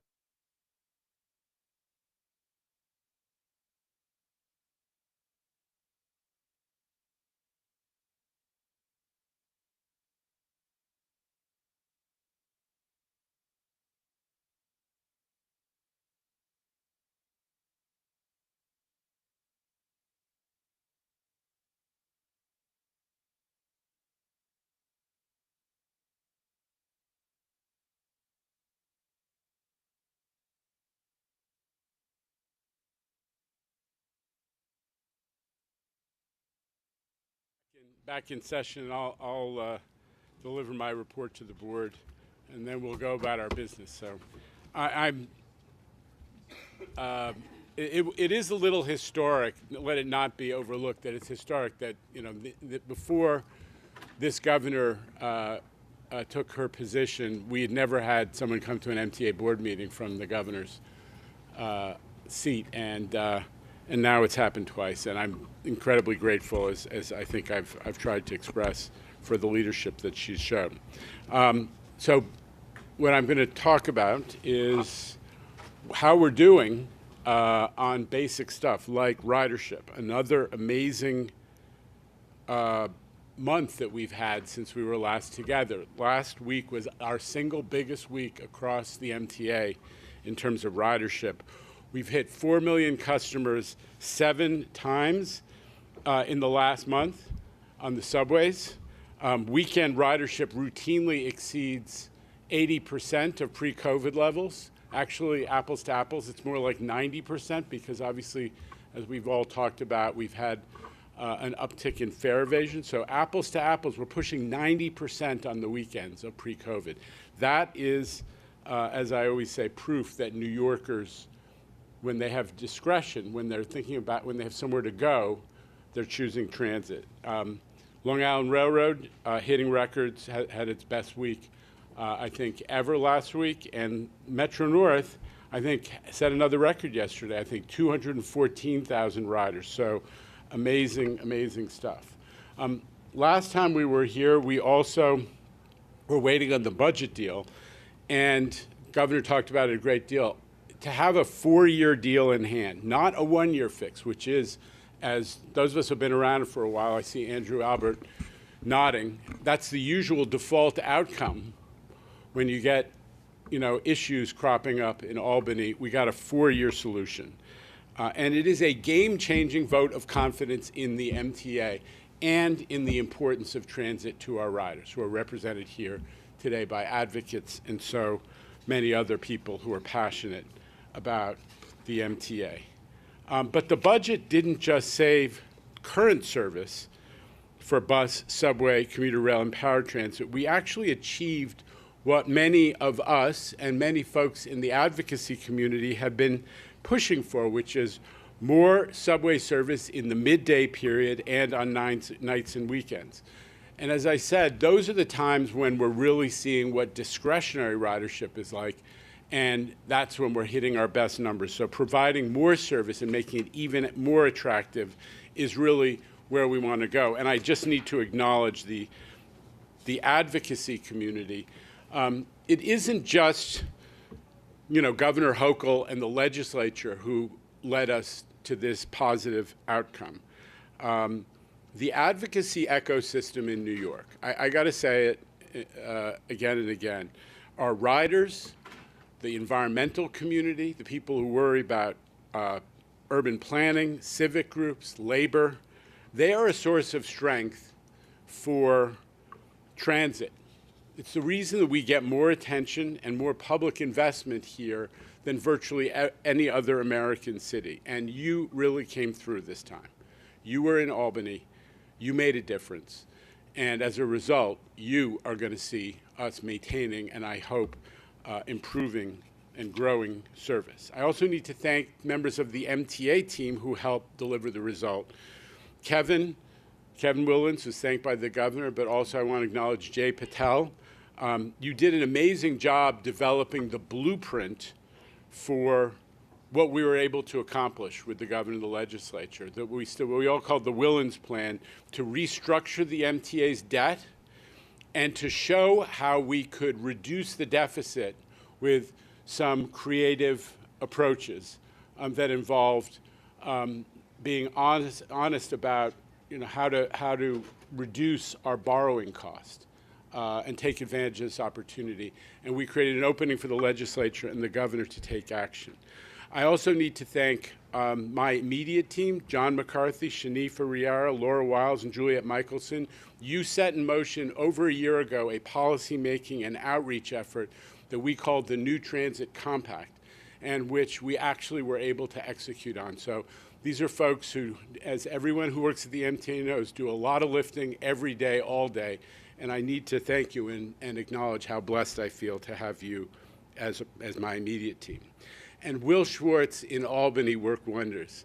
I don't know if everybody in the building knows, and certainly the advocacy community knows, but Will is the MTA's person in Albany, and folks in the state capitol know him, they respect him, and they listen to him, and he was key to what we were able to accomplish.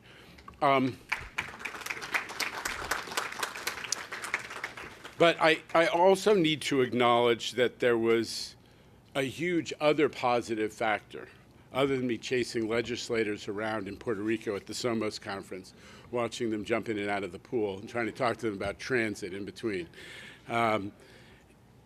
The credibility of our ask was dramatically strengthened by the strong operations and performance of all of our systems, including paratransit as well. We always talk about subways, buses, and commuter rails, but paratransit and the improvements that have been made, we're still trying to get better. I know a lot of our disability community friends are still here, but paratransit has gotten dramatically better. But the credibility that it gave us that we were improving service and delivering service was a huge factor, I believe, in allowing us to be successful. It is a vote of confidence. The budget was a vote of confidence in not just the leaders of the organization, Rich, Davey, and Kathy and Chris Pangilinan, but in all of the MTA's workforce and what you do every day. So a round of applause for the MTA workforce.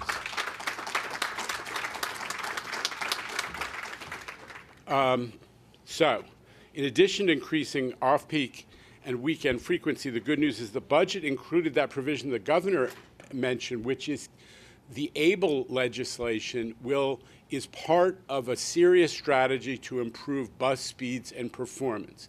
It means that not only will folks who block bus lanes be subject to the automatic ticketing that comes from a camera, but also if they're just double parking in a bus stop, not for 2 minutes, but for an extended period of time.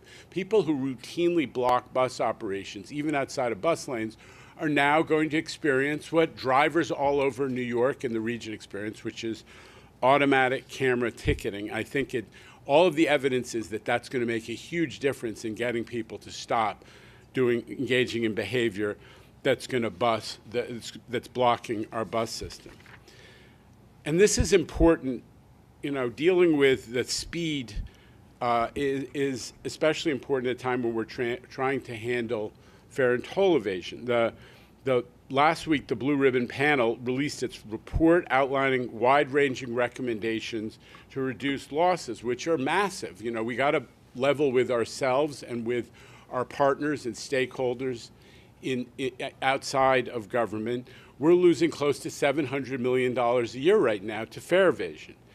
And that's money that we should be investing in more service and better infrastructure so we can deliver better service. I believe that the panel, because it was such a credible group, it had not just law enforcement professionals, but social justice professionals. Rose Pierre-Louis, one of the co-chairs, heads an anti-poverty center, and she's made it her life's work. She heads the Anti-Poverty Center at NYU. Roger Maldonado, first Latino chair of the New York City Bar, who was her co-chair. This was a credible group made up of really distinguished and balanced New Yorkers in terms of background. So they made it clear that it's a serious issue, it's a social equity issue, as well as being, to some extent, an enforcement issue, and it requires comprehensive solutions. fair fares, which we heard a lot about today, is part of the solution. And we're looking forward to working with all of our stakeholders to implement the panel's recommendations. We're going to keep working with, some short-term approaches like the unarmed guards who are discouraging people from going out the slam gate, which once opened, we all know becomes the superhighway of fare evasion. And we're going to keep working with our city partners and the advocates on strategies to make sure that fare evasion is never a crime of poverty, because we're dealing with the issue of discounting for folks who need it. So I'm excited about what we've accomplished on that front and what remains to be done to implement it. The other big news, obviously, is congestion pricing. With the release of the draft final environmental assessment, we're moving closer to final approval of our version of the Central Business District tolling program. It's been a long and winding road. But just remember that we came to all of this after unprecedented public outreach. When Pat Foy was the chair, he said when he was asked about this during the Trump administration, when we couldn't get any answers about what the environmental process would need to be in order to get the approval, he said, what we're going to do, we'll always have a robust outreach program. And we did that by involving 23 government agencies, 5 tribal agencies, and I'm not going to tick off the numbers, but we had literally, almost 100 different outreach sessions, and we dealt with 22,000 comments and 50,000 form letters in the EA. So when people say to you, we didn't take account of comments, please bear in mind the federal government has said you did take account of comments, you have responded, and now you deserve to go forward. I need to acknowledge a couple other people, of course. Allison DeSereno, Dr. Allison DeSereno, has done an amazing job leading this team to get us to this point. Allison would always quickly correct me, we're not there yet, right? But assuming we do get the FONSI, hopefully in a couple of weeks. Mike Wojner, who has been the person in the executive offices dealing with it, has done amazing work. And now we look forward to what the TMRB, Liz, is going to achieve, and the recommendations that they will be able to develop about some of the specifics. Listen, I know everybody knows the MTA is counting on congestion pricing to fund a hefty portion of the current 20 to 24, $55 billion capital program. But lately I've been thinking about our future capital programs. You can tell we just finished the budget. I'm already thinking about the next capital program. And what put me in mind of this especially was a visit I made in the last week or two to Livonia Rail Yard, which is also a maintenance shop in East New York. We need to keep up the level or even increase the level of investment we're making in capital so we can bring places like Livonia, which is on that slide, into the 21st century. If you haven't been there, Livonia is a 100-year-old facility that looks like the set for a Netflix docudrama about 19th century industrial revolution. I mean, it's really, really backward. Deteriorating brick walls, corrugated steel roof that's leaking like crazy, wildly inefficient heating from the same boiler that was installed in 1923 when the building went into service. It was designed for trains of a different era and a different configuration, so the trenches underneath where people try to work on these car bodies are too shallow for them to work standing up. They have to get special chairs. They have to walk around hunched over. The mechanics can't do their work efficiently. There's no room for a crane or proper equipment to move the cars around. So a ton of time is wasted bringing in people who have, the professionals have to come from the yard into the shop to move the trains around. Henry Ford, 100 years ago, would have taken one look at this facility and torn it down and built a modern facility. But there are places like Livonia all over our system. They're all over the system, very much in use despite their age and decrepit, outdated physical condition. It's time that we behave like a responsible employer where we are oversee $1 trillion+ asset. We have to upgrade these facilities. When I go there, there are people who have spent their lives in these facilities, and they are full of ideas about how they could work much more efficiently and productively if they had a proper facility. Even the facilities the public never sees, we have to invest in them so that we can work efficiently and so that we can have proper conditions for our workforce. I mean, they're improvising locker rooms and bathrooms for women. There's not appropriate facilities for our workforce, and you know, our labor partners know that has become a little bit of a passion of mine. We have to make our workers feel like they're coming to a modern place of work where their employer respects them enough to give them a proper bathroom and locker room. On a more positive note, and this is also Livonia, I saw crews working on R68 cars, the very trains whose arrival in the early 19th signaled to many of us New Yorkers the beginning of the subway system turnaround that took place under Dick Ravitch and Bob Kiley. Those of us who grew up in New York remember that moment was amazing when we saw those cars roll into the system. And these cars are still the old friends. They're still out there working. They're on the number 3 line and on the shuttle. When they came into service 40 years ago, they were new, they were stainless, and transit had adopted a principle that they weren't going to let cars roll if they were hit with graffiti, and that was a revelation. These are the cars that first got me excited about what the MTA was doing and about having transit as a career. The first time I saw them roll into stations, it felt like the subway, which is for many of us the defining feature of New York as a place, could become a symbol of New York's revival rather than of its decline. And in the 1980s, when these cars were placed in service, remember, cars broke down an average of every 6,000 miles. The equivalent statistic today is 120,000 miles. That's the MDBF, mean distance between failures, of our subway cars. So seeing those old R68 still in service, need to replace them, but it did remind me of the progress that we have made and the possibility that capital investment, continued capital investment, responsible continued investment at a high level can make a difference.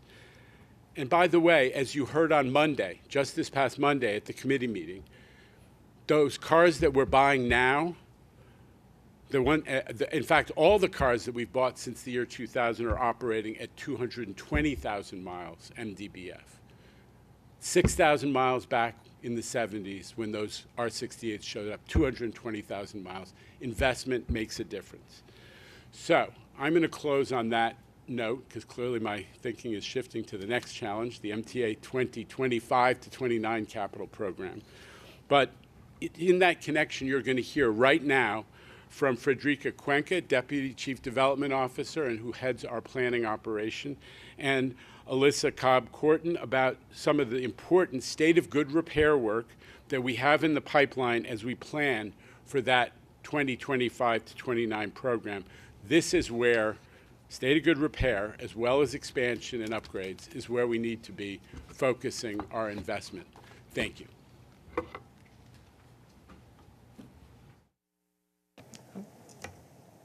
Okay. I'm going to take the privilege of the 2 minutes and say good afternoon to everybody. So as Jana said, I'm Frederica Cuenca, and it is my privilege to lead the planning team at C&D. And as Jana described, the MTA's capital program has had a tremendous impact on the way we move around the region. I don't think it's too much of a stretch to say that we literally would not be here today in this room without the MTA's capital program, right? We all would have, I don't know, figured out something else with MDBFs at 6,000 miles, right? So, and future capital programs will underpin the mobility and vitality of this region for decades to come. Through a truly staggering variety of investments, we keep buses and trains running and keep the structures that hold them up standing. We also deliver on our critical promises like increased accessibility. Staying on top of the needs of a system as massive and old as ours takes extensive advanced planning. A full year prior to the 5-year capital program, we will be developing and issuing our 20-year needs assessment. The process of doing that assessment is an opportunity for us to step out of day-to-day operations and to think strategically and comprehensively about what is going to need attention over the next 20 years. I'm going to turn it over to Alyssa Kaukonen, who is our SVP of Capital Strategy and Planning, and she leads the team that is conducting that review. Alyssa. Thank you. As Frederica noted, the 20-year needs is due later this year, and I'm excited to give you a preview today of what we're finding. As we do our work, we want to keep focused on who we're planning for, the people that use the system. That's a lot of people. We transport 2 times more people each day than all the U.S. airlines combined. And when we look at our customer surveys, top drivers of customer satisfaction include reliability, safety, and ease of use. Our work is guided by these fundamentals. Our capital work also aims to support core values of accessibility, sustainability, resiliency, equity, and cost consciousness. We understand our capital work to be divided into 3 major tasks: rebuild, improve, and expand. And a fundamental building block of this 20-year needs will be rebuild, because without it, we won't have a strong transit system upon which to improve and expand. As you've heard in previous meetings, more than 80% of our current program is focused on rebuilding and improving. That's what we call our core infrastructure, and we've made progress in core infrastructure throughout all of our MTA agencies. Just in the last month, you've heard updates on progress in overcoating our elevated structures and ADA accessibility projects, et cetera. Looking forward, though, our first conclusion is that we're not done. In fact, we need to do more. Our system is by far the largest in the country and among the oldest in the world, which means there's a lot to do, and things that were fine 20 to 40 years ago now need extra attention. We know it's at risk if we rest on our laurels. The summer of hell was not that long ago, and it happened in part due to a lack of holistic capital investment in the MTA system. I'd like to dive a little deeper into what we mean by holistic investment in our rebuild category. Our transit system is made up of many systems, several, but not all of these systems are labeled on this slide. You, the customer, might see just a fraction of all the supporting infrastructure it takes for the train to show up in the station. And let's take that train that's pulling out of the station in this illustration. It's part of a larger system that's labeled shops, yards, and cars. And starting with our first capital program in the 80s, we made major investments in those rail cars, which had direct benefits for the customer, as Chair Lieber just highlighted. And we need to keep up those regular investments in our rail cars. And we also need to get to our shops and yards, where the fleet is maintained, inspected, overhauled, washed, and stored to keep those trains on the track. In recent programs, we've made major investments in a few of the MTA's shops and yards, shown symbolically on this slide in dark yellow. We've done great work at places like Clifton Shop and Staten Island, which we were able to comprehensively rebuild after Sandy. But there are many more shops and yards that desperately need investment, like the Livonia Maintenance Shop. For every gleaming new Clifton shop, there are many more Livonias that urgently we need to get to. I'm going to move on to another example of what we see every day as a customer, the station. Many of our customers see improvements to their individual stations, like these shown on the slide, but we have more than 700 total stations across the system, and some of these stations need attention. For example, Metro North's Harlem line, which has a series of 15 hollow core platforms, a design that just isn't holding up, which to fully address would call for a pace roughly 2 to 3 times past programs. Which leads us to another important capital need, structures, particularly in light of the age of our system. One of these structures is the Grand Central Train Shed. As highlighted last month, this more than 100-year-old structure has to be substantially rebuilt because of the water infiltration and age. Following behind it will be the Park Avenue Tunnel. And while these are large and critical examples, this should not be seen as the only need. Our commuter railroads alone have 700 steel bridges that carry the trains. 3 out of 4 Long Island Railroad tunnel segments have not had full structural rehab since they were built over a century ago. And equally critical is the work that we need to do to preserve our suspension bridges, which we anticipate will be a priority for bridges and tunnels in the coming year. Frankly, we can't get to all the needs in our PowerPoint presentation. That's how big and old we are. But I will underscore one last takeaway today. A lot is coming due at the same time. For example, across all of our rail agencies, we see big power needs. We will have to plan for this very carefully to keep the electricity flowing to run the trains. Obviously, we can't work on all the substations at the same time.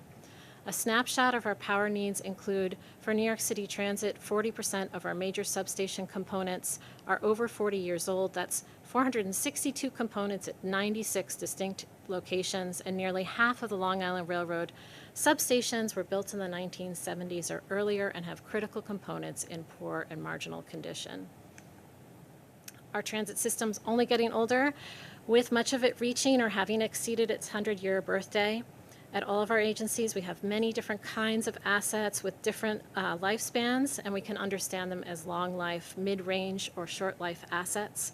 And at the same time, we're incorporating new technology, which frequently has shorter lifespan, all adding to the complexity of facing many assets that have significant needs at the same time.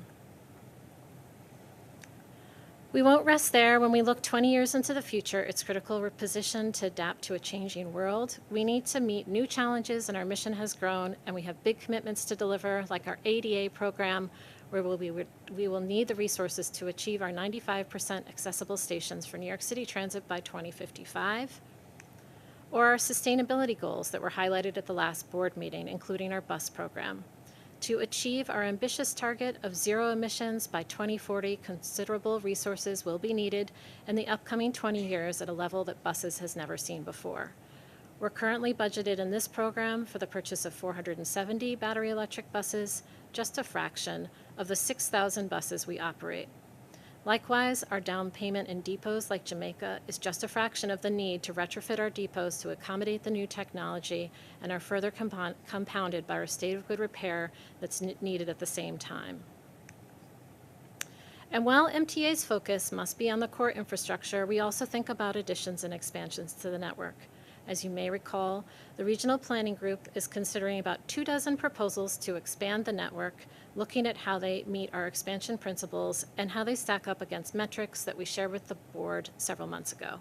As the analysis is completed, the next step will be to brief stakeholders about the preliminary results. Our goal in this 20-year needs is to provide transparency, to shed comprehensive light on all of our needs. We'll be focused on the core infrastructure. But how much will we actually get done? That depends greatly on how much is allocated once we get to the 5-year program. The need identified in the 20-year needs is not the same as the resources allocated.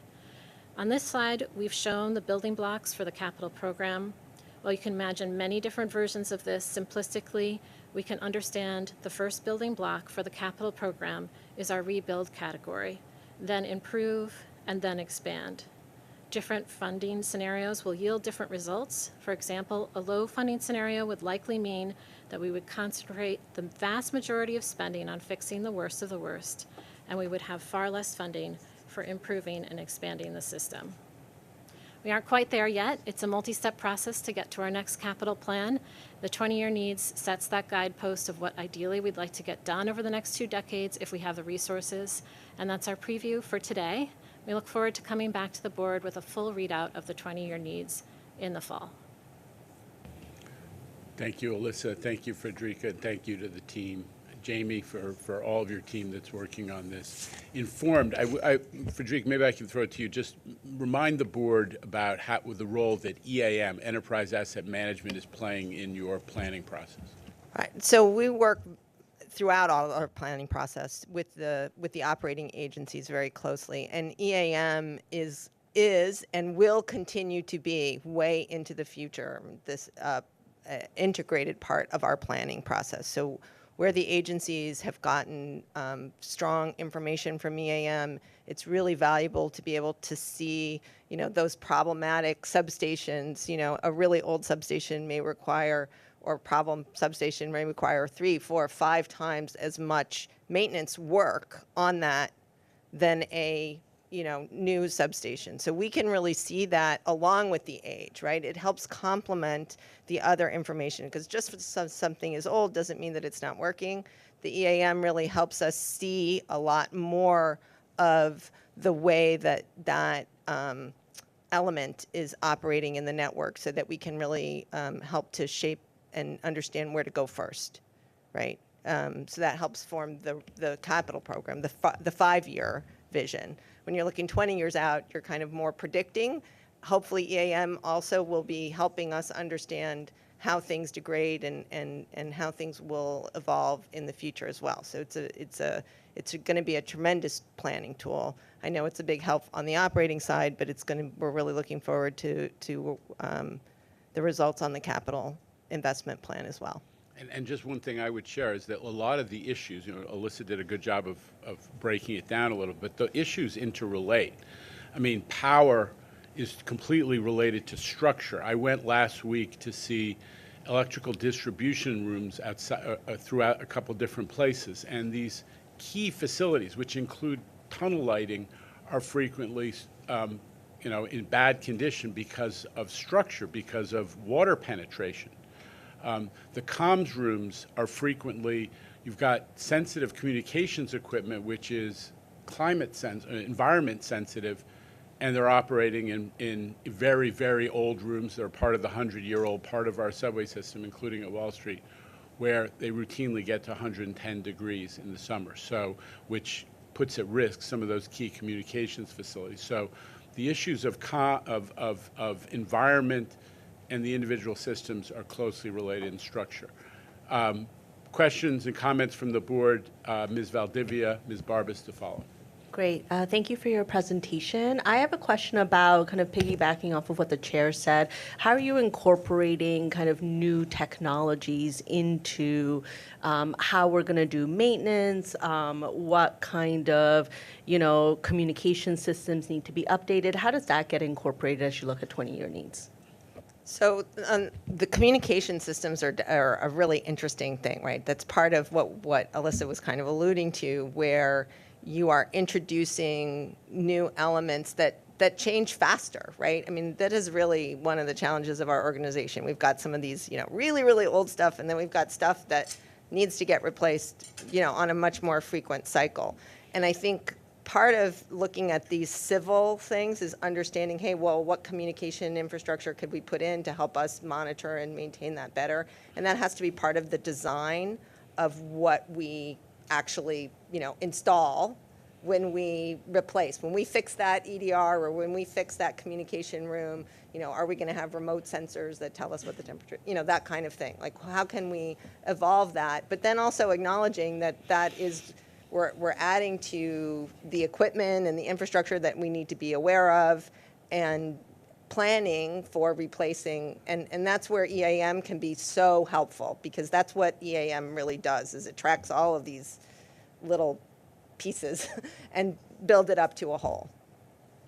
So just to follow up, so does this mean as part of the 20-year needs assessment, you're looking at those scopes in terms of what additional technologies can be incorporated, or is it really just identifying kind of the dollar figure that it might require to replace or improve, and leaving the scope and design for later? I think that the details of a scope are for the capital program itself, right? What we're doing is we're identifying the needs and also some of the challenges and the things that we need to think about as we are thinking about this long horizon of investment.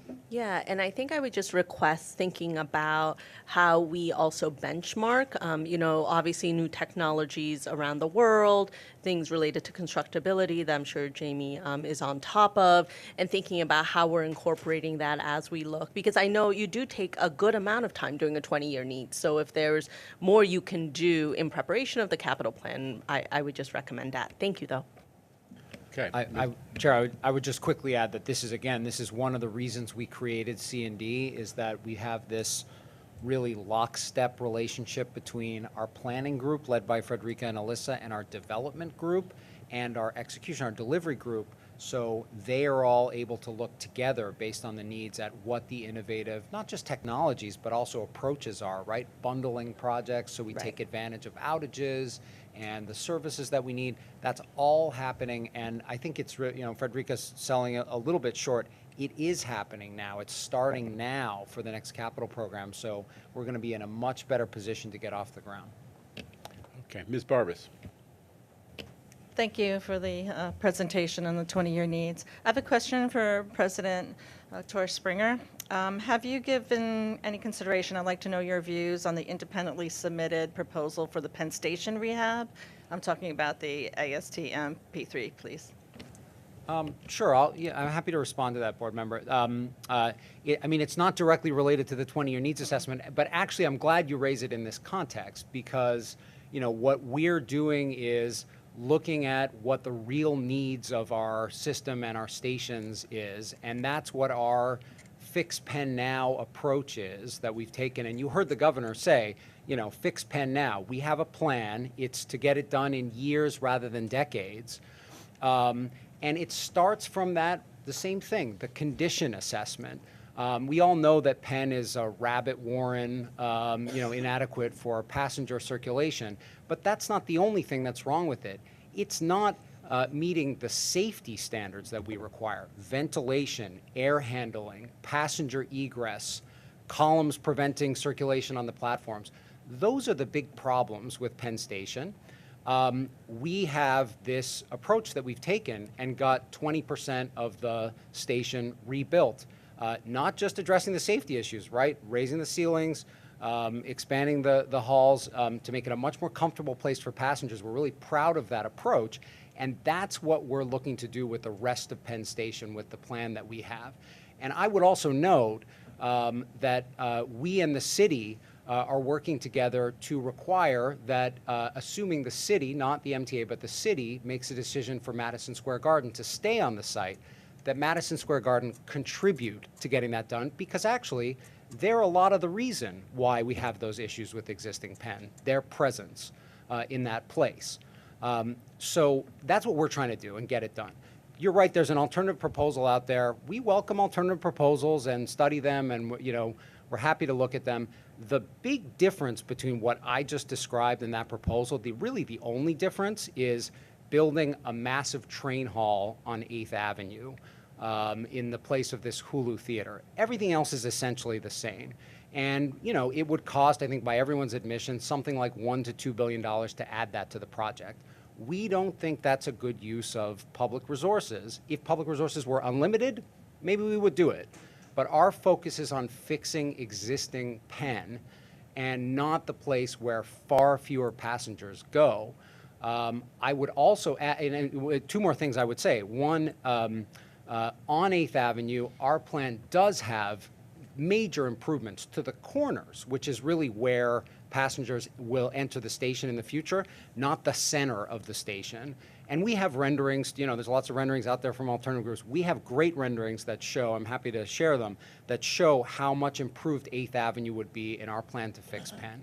The second thing that's important to point out is that, as I said, we're in a position where we're able to ask Madison Square Garden to help make improvements as part of Penn reconstruction. That alternative proposal would do the opposite. It would pay Madison Square Garden something like $1 billion for the use of that Hulu theater. So we're adding cost without much benefit, if any benefit, and the cost is actually cost to pay Madison Square Garden, assuming it remains in place. It's not a, it's not a proposal that we think on the face of it is particularly interesting. Again, we're happy to take a look at it as we move forward into planning for Penn, but our priorities are really to fix Penn now. Okay, we're definitely putting Penn in the 20-year needs assessment after that description. Ms. Mihaltis. So, Jamie, can you just, so who ultimately makes this decision, right? You have people that want, I guess, a big grand entrance and a big hoo-ha at where the Hulu theater was, as for lack of a better term. I'll never say that again. But then you have people like, the transportation people, you guys, who are telling us it's better to do it this way as opposed to this way. So, and then you have, I guess, the special permit coming up from Madison Square Garden. So how do we, get involved in that negotiation so we make sure that MSG does pay a portion of what we need, right? Because Frederica and Allison have a list that's, 2 miles long, and we want to get this all done, but who's going to pay for this and how do we do this? For sure. That's a big question. I'd say for the starting point is the 3 railroads, MTA, Long Island Railroad, Amtrak, New Jersey Transit, have agreed on a master plan to move forward and are moving forward with that master plan. That is where the decision-making needs to occur. Of course, we need to go through the usual steps, environmental review. The state does have significant funds already appropriated for this purpose, and there are opportunities or applications in for additional federal funds. Keep working on that as we go. But that's how we're going to get it done. And I think you're right that that there is an opportunity to ensure that Madison Square Garden, assuming that the city decides that they stay on the site, that they will pay their share. They will contribute their share to ensure that we clean up Penn Station for once and for all, given that their presence is one of the reasons that the station is really inadequate. So is that just lobbying our city members to make sure that that goes back to city planning when they give out the special permit? I mean, maybe I'm just going too much detail. But we definitely should take some of this offline, but go ahead, please. It is with the railroads have been asked to provide a report to the city, which we'll provide prior to the City Planning Commission hearings. It's a report as to whether Madison Square Garden is compatible with Penn Station. Up to this point, and we have reached out to Madison Square Garden and asked them, proposed a set of measures that they can take to make themselves compatible. Haven't heard anything from them yet. So at this point, we would have to say that they are not compatible and not headed in the direction of compatibility. Okay. Mr. Chair. I just add, you mentioned twice that the positioning of Madison Square Garden is why we're dealing with a lot of these circumstances and decisions to begin with. But I think you could also make the point, at the risk of ending up on MSG's facial recognition software, that they also benefit greatly from their positioning to Penn Station. So it's not just that we're there because of them. They also get tremendous benefit from being positioned there. That's right. I agree. The plan for Penn Station we've put forward has major improvements for everyone, including improved loading, improved access to both sides. Those 8th Avenue entrances I mentioned that we have these renderings of, the corner entrances, they're also entrances to Madison Square Garden. And the future mid-block atrium in our plan, which is on the site of the sort of unused taxiway that accesses Madison Square Garden, that also provides this great opportunity to have an entrance to Madison Square Garden on the east side. So I think you're absolutely right, board member. There's an opportunity for everyone to benefit here. Okay. I was trying to get into state of good repair, but we're into Penn. There are more. Ms. Lopez. Thank you, Mr. Chair.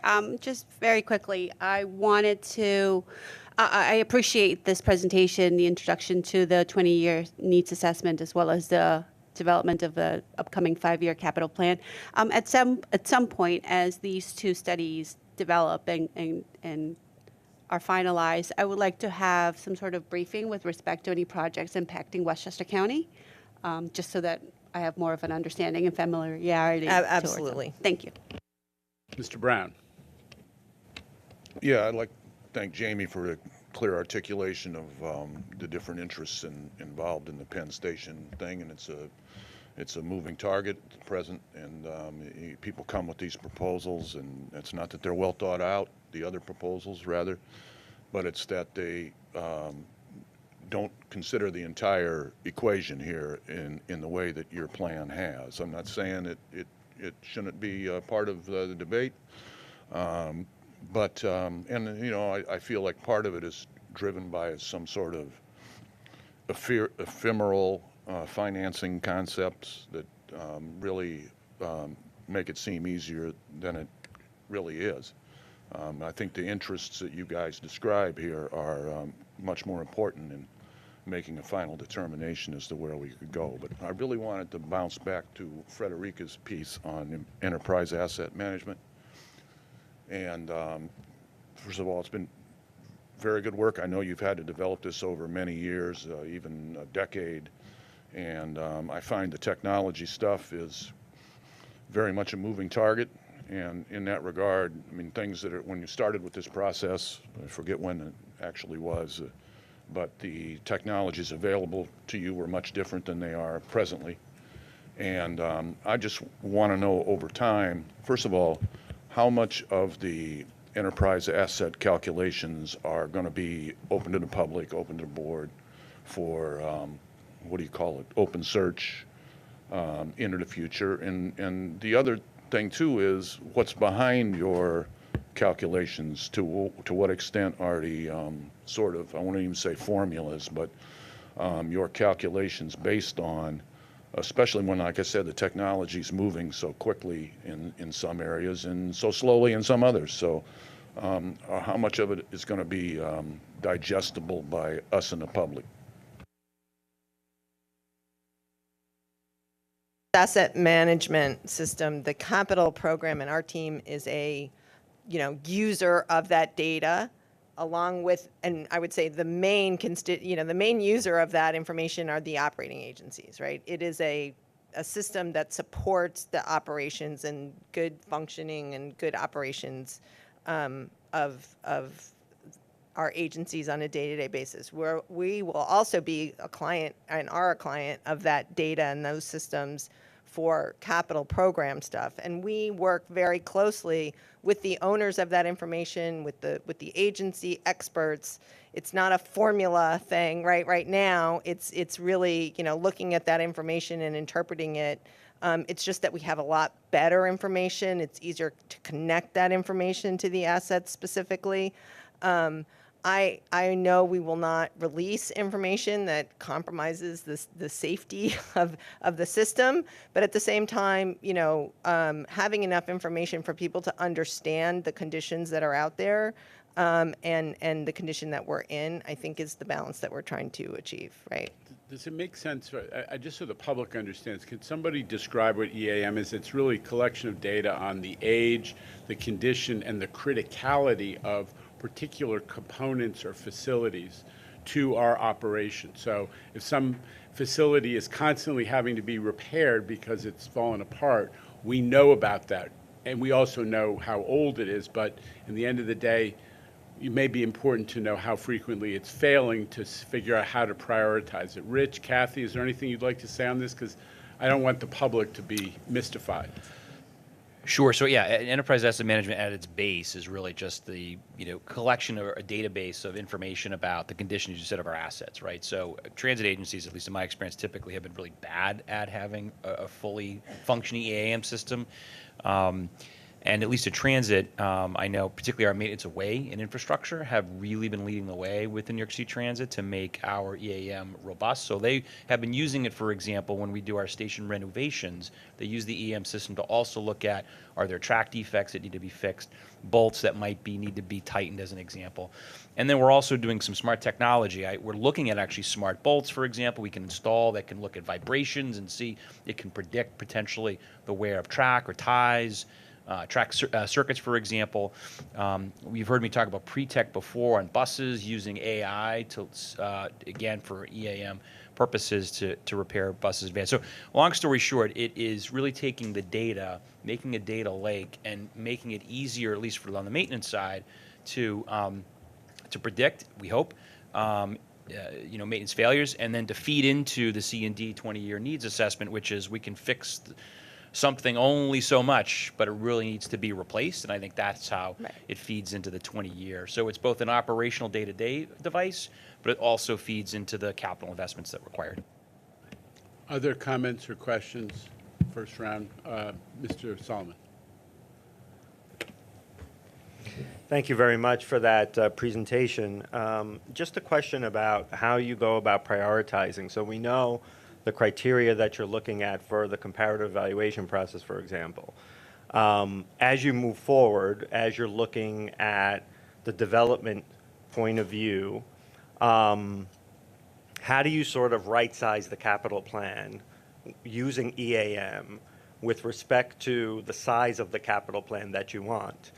My question is more about sort of how you prioritize within the state of good repair categories, and then how do you balance that against the expansion projects, for example, against the critical replacement of maintenance facilities, et cetera, signal replacement and CBTC rollout. So what's the approach with that, particularly within the state of good repair, and how you make room for everything else? So, I think that is definitely the challenge, right, of putting together a 5-year capital program. And I think one of the benefits of EAM and the process that we're going through now is that we are taking that comprehensive look, so that we are looking at everything, right? And so the things that 20 years ago or 10 years ago, it was like, well, we can wait on that one. It's like, okay, but all these things are getting older. We really can't wait. We're gathering all of this information, and we're going to be looking at reliability. We're looking at safety. We're looking at ease of use, the customer experience, and coming together and saying, okay, what are the most important things to make sure we're hitting all of those, and then the next level. Right, down, right? It's like, okay, these would be good to get to. We should get to these. What's going to be the trade-off with operations? How much more maintenance are we going to have to do on that thing? What's our strategy? Well, this one you can do, this one you can't fix anymore. It's that kind of thing, that discussion that we'll be going through to layer in the capital program and the budget, right? Building it up really from all of this information that we're gathering. State of good repair, because of the age of the system and the extent of the system, is a really, really important base. And I think that's what we're coming to you with as a, kind of a first finding, is there's a lot there, right? And I think making sure that that state of good repair infrastructure has its the emphasis that it needs in the way we talk about the capital program is one of the major goals of the 20-year needs and the capital program. But, we have other commitments as well that we need to get to, accessibility and the zero emissions, namely, those are big commitments. So we really are going to be entering into a dialogue with our funding partners to, get to as much of that as we can. And through some of the things that Jamie was talking about with development and delivery working together, we think we can also be way more efficient, and we'll be looking at that, about bundling projects and getting to them so we get the most project for our dollars, but also with the least impact on our customers. All these GOs and things like that, we want to make sure that we're planning that correctly and using those resources of our in-house and our own in-house personnel that have to support that work. So all of this stuff has to get pulled together when we actually make the capital program. Other folks, Mr. Brown and Ms. Valdivia, second round. Go ahead, Mr. Brown, afterwards. Yeah, sorry to speak so often, but I sort of second what Sharif said on the priorities here, and this is kind of why I wanted to push the EAM stuff more into public view. Is I've never understood, I've been on this board a long time, Andrew will tell you, we've been doing this a long time, and every year, for 30 years, they've talked about the Park Avenue work that needs to be done on Metro North, and every year, somehow other projects jump in front of it. And how that happens is somewhat, it's a issue of political economy, authoritative allocation of values and resources, and I guess we had other place to put the money. And at what point are we just waiting for catastrophic failure to be what drives our decision making? And I thought we were there a long time ago on the Park Avenue stuff, but I'm an amateur at this. No, you're hardly. But just so we're all clear, this capital program, we did do $50 million worth of work on the Park Avenue train shed, and one of the reasons that we are bringing that into visibility is for exactly the reason that you're articulating, which is the pace of deterioration is such that it can't be put off. It can't be put off. So to your point, part of the reason we're having this discussion is we want to make sure everybody understands what we're finding. And the initial findings are we have to be investing in state of good repair. We will come back to the board, sort of partly in response to Sharif's comment. We'll be coming back to you with updates as this process unfolds, that this is the first of what will be a sequence of discussions. Remember, the capital program has to be done by the end of '24. It's, you know, a year and a half off. We're going to be talking about this a lot together in public and in board briefings as well. Ms. Valdivia, then Mr. Albert. Thank you. So kind of building off of what Jano said, obviously the 20-year needs is the first multi-phase effort to get to our next capital plan. Given that, I'd like to just request a deeper dive into what's going on with the boroughs for the city of New York to make sure that you know, at least the city board members get a full understanding of what the MTA is looking at in terms of needs. So kind of a specialized briefing on that, especially as we kind of understand what your what your categories and what your emphasis or recommendations may be for the work for the city of New York. I really appreciate the chair calling out Livonia Yard. I got to go there a few years ago, and yeah, it needs a lot of work. So, so of course, in our home, home borough of Brooklyn, I'm going to be really concerned about that. So just wanted to put the request for the record. Thank you. Sure. Yes, so drawing on things that Chairman Lieber has said, and Jamie and Rich and Frederica, finding problems before they become really large ones and maybe, God forbid, catastrophic ones is part of the way we achieve our $400 million a year in efficiencies, I'm guessing. That's one of the ways, discovering problems early, taking care of them before they grow into something larger. You have saved money. Is that a fair assessment?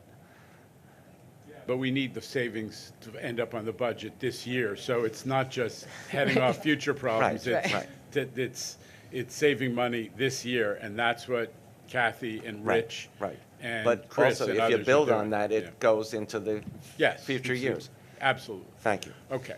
I think we've spent a lot of time on this, but I think it's worthwhile time because we're also passionate about better service and better rider experience, and it doesn't happen if we let the system fall apart, period, end. And we have to start doing the work, and it's obviously begun, to be ready to make the case for the level of investment that's required to give the riders and the public everything that they expect and deserve in this incredible, miraculous, transit-friendly city, okay? So that's the end of this discussion, and now we're going to do the boring board business. All right, onward. Minutes of the April board meeting and the minutes from each of the committees have been distributed to all members. Corrections or omissions? Hearing none. Minutes are approved as distributed. Bridges and Tunnels Committee, Mr. Mack.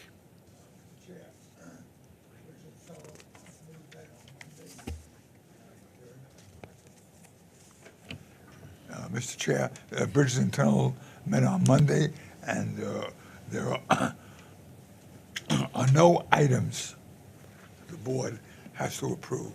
Thank you. Thank you, Mr. Mack. Joint Railroad, Board Member Lopez. Thank you. The Joint Railroad Committee met on Monday and reports the following. There is one non-competitive item for Metro North Railroad in the total amount of $5.5 million. The committee recommends this item, and I move it. Second, anyone? Second. Mr. Fleischer, any opposition or abstention?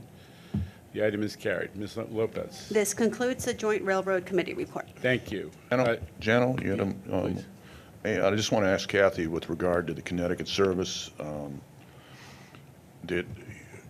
I can't say how serious it is because it's obviously very serious, the issues with regards to Connecticut funding, but it's always been one of our strengths is the relationship between the two states and the service levels we're able to provide because we do have that relationship.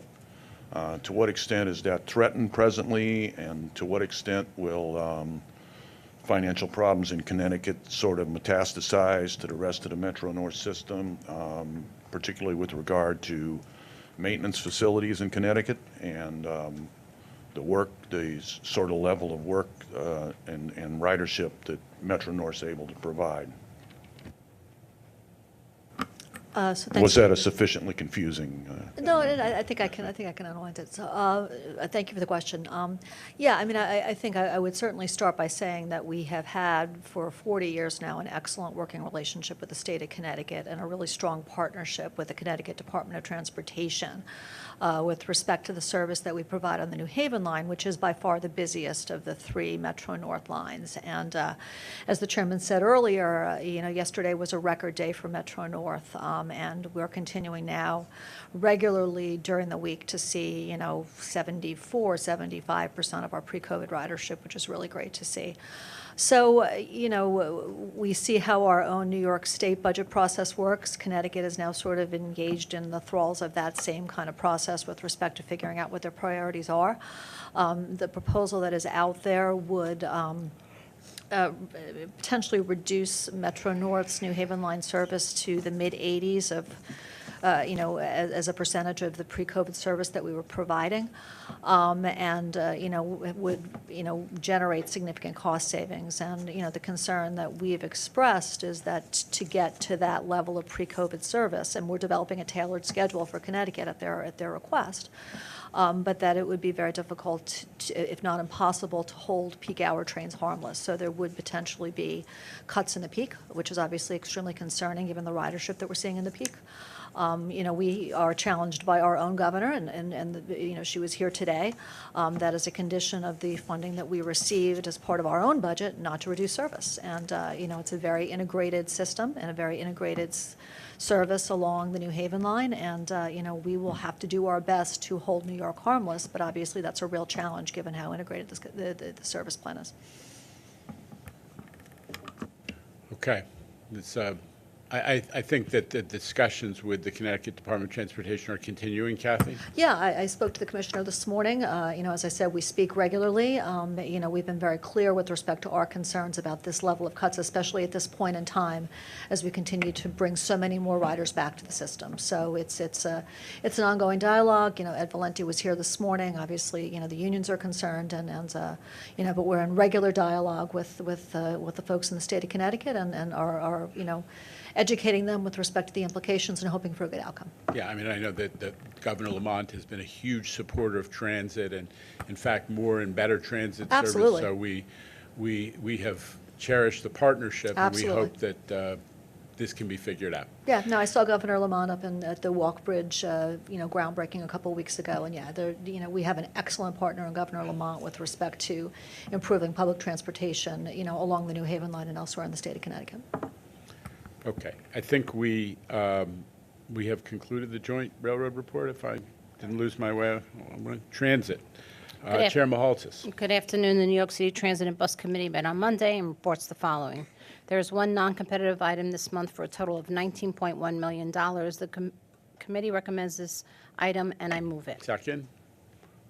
Mr. Chu, all in favor? Aye. Any opposition or abstention? The item carries. This concludes the New York City Transit report. Thank you. Board Member Solomon, would you do Capital Committee report, please? Sure. Good afternoon. The Capital Program Committee met Monday and reports the following. Construction and Development has 7 items this month, 5 modifications and 2 ratifications for a total expenditure of $74.9 million. The committee recommends these items, and I move them. Second, Ms. Barbas. Any opposition or abstention? The item carries. This concludes the Capital Program Committee report. Okay. Finance Committee. In Mr. Zuckerman's absence, I think Mr. Zuckerman was up for confirmation today. Am I correct? Okay. Board Member Velez. And we wish him luck. Good afternoon. The Finance Committee met Monday and reports the following. There is one action item this month. The item seeks board approval of the MTA 2022 Annual Investment Report and the MTA All-Agency Investment Guidelines. The committee recommends this item, and I move it. Second. Second. Ms. Lopez. Any opposition or abstention? The item carries. There are 3 items this month for a total of $1.452 billion. The first item is a non-competitive contract extension to continue providing services for the New NYCT's network management system. The remaining 2 competitive items are for estimated quantity purchase contracts for the as-needed supply and delivery of transportation and heating fuels. The committee recommends these items, and I move them. Second. Mr. Chu, any opposition or abstention? The item carries. There are 6 real estate items this month. The committee recommends these items, and I move them. Second. Mr. Mack, any opposition or abstention? The item carries. The final item for board approval relates to the FMTAC, FMTAC. The First Mutual Transportation Assurance Company seeks board approval of updates made to the Business Continuity Plan and the Disaster Recovery Plan. The committee recommends this item, and I move it. Second. Mr. Solomon, any opposition or abstention? The items carry. This concludes the Finance Committee report. Thank you for stepping in. Ms. Barbas, the Audit Committee, if you would. Yes, Chair Lieber. The Audit Committee met on Monday and reports the following. There are 2 action items this month. The first item seeks board approval of the MTA consolidated financial statements for year-end 2022. The second item seeks board approval of the MTA investment compliance report. The committee recommends these items, and I move them. Second. Second. Ms. Velez, any opposition or abstention? The items carry. This concludes the Audit Committee report. Thank you, Jamie. Paige, would you take us through the final item of board business today, please? Yes, thank you. The MTA seeks board approval for MTA's revised federal drug and alcohol policy. The policy applies to all members of MTA's police department who are required to undergo drug and alcohol testing pursuant to federal regulations. This policy updates and amends the previous policy as required by federal regulations.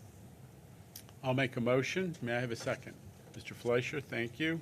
Any opposition or abstention to Ms. Graves' items? They are approved. With that, I move an adjournment. May I have a second? We are adjourned. Thank you.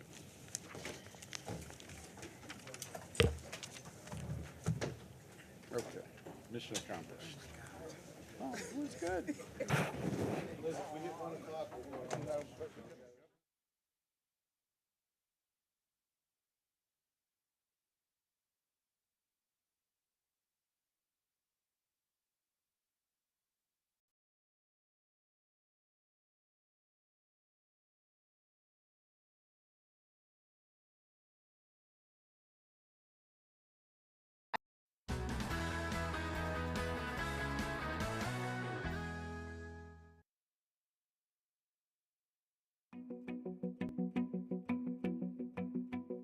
Hi, my name is Donna Charles. I am a station appearance maintainer. We basically maintain the appearance of restrooms, waiting rooms, platforms, sidewalks. We mop, sweep, dust, sanitize, salt, shovel snow, whatever it takes to keep our stations clean. When you work a line job to go in between the stations, you take out a truck. We have cleaning supplies in it. Certain stations don't have facilities to keep the buckets and stuff like that, so there's always a bucket on the truck, a mop on the truck, and then basically we work out of the truck. And if we have to do quick graffiti removal or something like that, we have something to clean it up with. I'm a platform cleaner. It makes me happy that my job is important because it's important to me to make sure that the people want to come back, that they have a clean place to come to. My favorite part of being a station appearance maintainer is the general public, just getting their positive feedback. We had commuters just say, thank you, and we appreciate everything that you guys do, just making it safe for us to be out here to and from, work and home. My work impacts the Long Island community because we just make it safe for the customer itself. We keep the conditions of all the stations clean, you don't want a dirty station. We do just more than cleaning. We help out in any way we can. My favorite part of the job is meeting new people, the people I work with, experiencing new things. I like my job, and I wake up every morning and know that I have a great job to get to go to.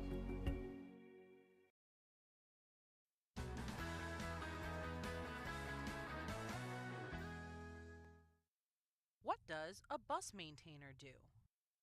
My name is Perry Evel. I've been with the transit system for 8 years. I work at Casey Stengel Depot in Flushing, and I'm working as a BMB, which is a bus maintainer. My responsibilities are basically maintaining the buses, changing filters, oil, electrical, undercarriage, hydraulic system, cooling system. My main pick is brake system. We're specialized in brakes. I think our job is the most critical because if the bus don't stop, people will get hurt. When an individual comes to New York City Transit as a maintainer, there's different training that they receive. So they'll get training on the bus from the front to the rear, electrical, diagnostics, body work, depending on what their title is. You have to be a person that cares about your job. You have to be accurate in what you do, especially in my field, where I said, you know, the brakes are very important. It's a safety issue. You check and you recheck, make sure that everything is done correct, and you make sure that your job is done very well. And I'm kind of a perfectionist too, so that helps. I see our buses on the streets, picking up passengers, taking them where they need to go. Makes me feel proud knowing that they're in a safe bus. Since I was young, I love mechanics. I never knew that this would have been my job. It's a great thing to work for the greatest city in the world and servicing millions of New Yorkers and people all over the world. It's a great privilege, and I think it's a great honor to work in this city and the biggest bus company in the world.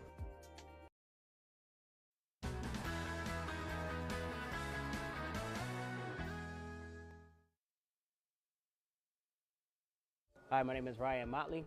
I'm a stock worker here at East New York Depot. I've been with MTA Bus for 1 year, 4 months. As a stock worker, typical day in the job is issue parts to the maintenance facility. I process transactions. I do express issues, inter-unit transfers. I also help restock parts or receive parts from different manufacturers, give them their respective locations. We do cycle counts to find any discrepancies within our inventory also.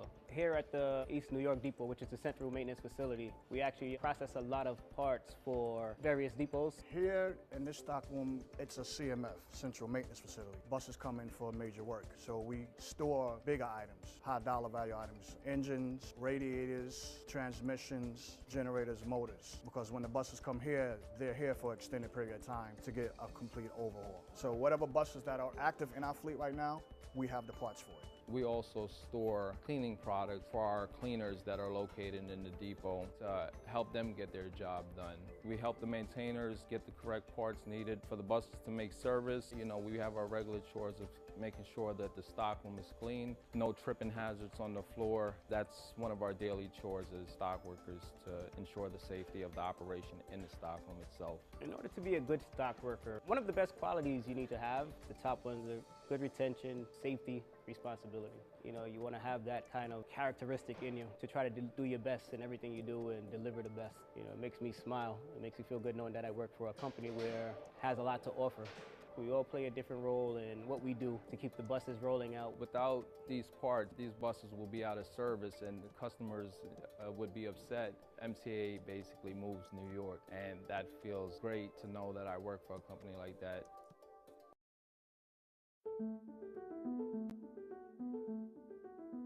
My name is Munez.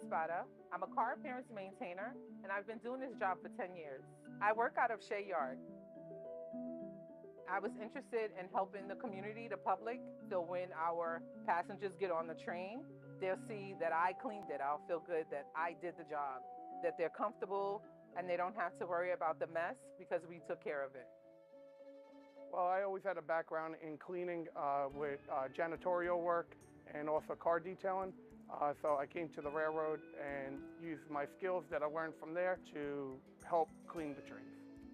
I like working on the train, working with the equipment. I always enjoy cleaning, so that's really it. A typical day is thorough cleaning here in the EIC dock, where we take the seats apart, make sure the sides of the seats are clean from garbage. Any newspaper, cans that are left behind, we clean that up. Clean the windows, we take care of the doors. We make sure that the engineer's cab is clean and ready for him to go for the day. So we take pride in making sure we sanitize everything from the bathrooms itself and everything the customer put their hands on. So it's very important to make sure we take care of our customers here. We sanitize everything. My work is important because we have to make sure the trains are clean, especially in the times of the pandemic. We have to make sure the trains are disinfected and ready for all riders to be comfortable getting onto the train. There's a lot of anxiety going on right now with passengers and customers getting onto dirty trains. So our job is to keep everybody safe and keep everybody's head in the right place.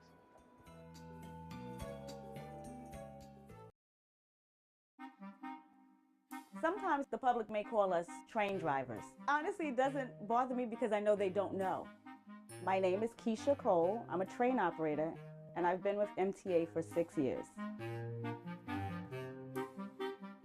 I work on the 7 line. It's approximately 21 stops from Main Street to 34th Street, and it takes about 36 minutes from end to end. My name is Jim Van Name. I'm a train operator for New York City Transit. I've been here about 3.5 years. I operate the train on the Q line, which end to end is approximately 44 stops, and it takes me about an hour to complete. My earliest train memory is I was a kid. I got on the F train with my mom. The first time I was on the train, I was excited. It was fun. I was raised on Staten Island, and my friends and I used to take the Staten Island ferry over to the city, and we used to ride the train all over the place. That's probably where I got my first love of the subways. As a train operator, there are 2 different ways you can pick up your train. You can pick up your train in the yard as a put-in, which means you okay your train for service and bring it into the terminal station, which is the last stop on the train line. Or you can actually pick it up from the terminal station. When preparing my train for service, I do various checks to make sure it's safe for myself and for the public. Once my day starts, I have about 3 round trips. I take passengers from Main Street to 34th Street and back to Main Street. That's 1 round trip. I start over at the yard, and then I have to do what we call a put-in. I have to prep the train for service, and then they send me out over to Stillwell Terminal, and then I go into service. I do my 2 trips up to 96th Street and back, and that pretty much completes my day. It usually takes anywhere from 8 to 8.5 hours. At the end of the day, the 2 ways of finishing the job is to just walk off the train at the terminal station at the last stop and just sign out and go home, or to do a layup, take the train from the terminal station back to the yard, lay it up, put it away for the evening, and go home from there. I love the fact that I'm moving this big machine by myself. There have been times when I'm operating the train and I think that this is the greatest job ever. The things that I get to see when I'm going down the line and I'm seeing the sun come up, it's just so beautiful. This is my dream job. I love this job. And some of the amazing moments I see in this job is when I'm going over the Manhattan Bridge, sometimes at sunrise to see the sun coming up, or even better, sunset, to see the sun setting behind the Manhattan Bridge is quite a sight. I pinch myself that I'm in such a great job and have that opportunity to see such great things. I enjoy transporting people from place to place. It's just a good thing. I feel like I'm doing something special. I love trains. I love operating the trains. I love being a part of New York City Transit. And knowing that I'm helping people get through their day and get to where they need to be gives me a lot of satisfaction.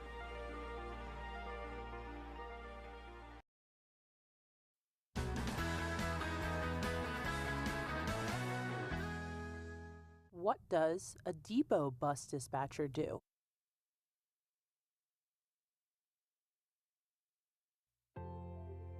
My name is Veronica Torres. I'm a surface line dispatcher. I've been with Transit for 15 years, but I've been a dispatcher for about 6 months. Being a dispatcher is a big opportunity to broaden my experiences. I like working with people, so that also gives me an opportunity to interact with the bus operators and other people as well. From the time that the bus operators come to report, we have to make sure that they're in full uniform, that they're fit for duty. Then we also have to give them the buses to go out into service, make sure that the service is done on time, that the buses are safe and fully functional. Dispatchers that are outside on post are watching the buses, make sure that they run on time, making sure that the customers are okay, answering questions on the road, making sure safety and compliance is at 100. We have the yard dispatchers, we have the crew dispatchers, and we have the general dispatchers. And these are all various functions. In addition to all these 3 functions, we also have the road dispatchers who goes out on the road to take care of the day-to-day activities on the road. Patience and empathy make for a great dispatcher. Because I've been a bus operator for so long, I understand what it is that they do and what it entails, and I'm very empathetic to what their needs are. What we do is so important as a whole. Without the dispatchers' cohesiveness and working together, the bus operators also in unison with us, because we can't do our job without the bus operators also doing their job. So with everyone working together, it just makes for a smooth process.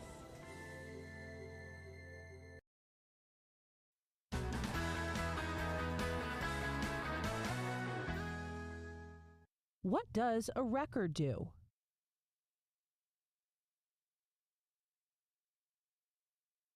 Hi, my name is Devin Mullen. I'm an assistant maintainer at the Verrazano Bridge, and I've been with Bridge and Tunnel Authority for 5 years now. Well, basically, we make sure that anything that happens on the bridge, whether it's a collision or a disabled vehicle, contractors working, we make sure everyone gets on and off the bridge safely. Any 5-minute delay turns into 20 minutes of traffic. The city is busy. Rush hour is tough. Roadways are congested to begin with, so we want to make sure that we can keep those roadways clear, and that's, main function of a record driver. Every day they save the day. That little disabled vehicle, if that disabled vehicle is not removed, a lot of people are not getting to work in the morning. So their quick response is going to determine how the rest of the day is going to go for a lot of people. They are the go-to guys. We depend on them on a daily basis, and they perform their job very well.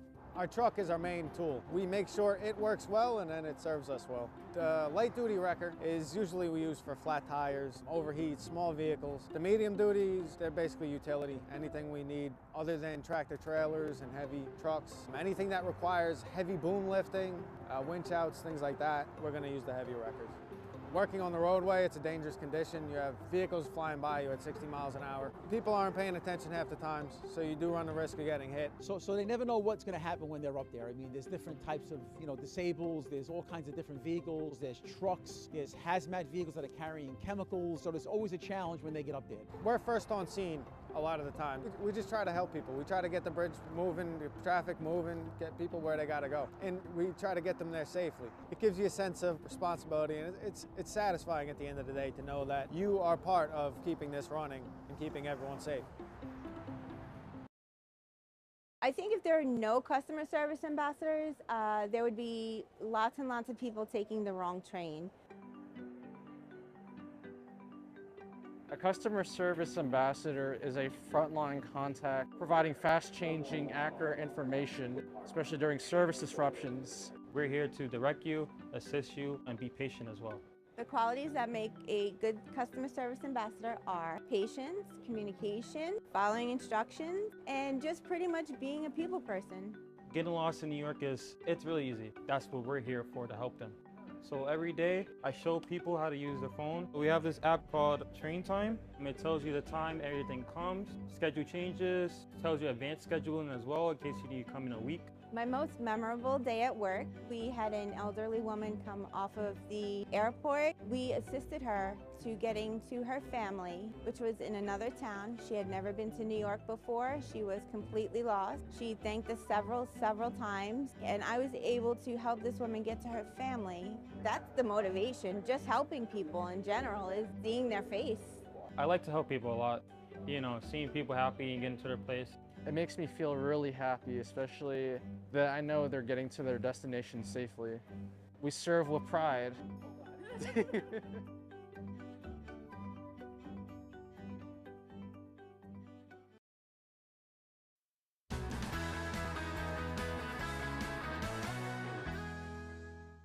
What does a system operator do?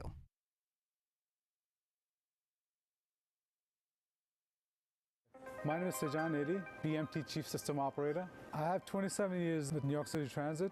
As a Chief System Operator, I'm in charge of the supplying of DC power, traction power. The system operator's responsibility is to oversee all the third rail power that we provide to run the trains in the New York City Transit system.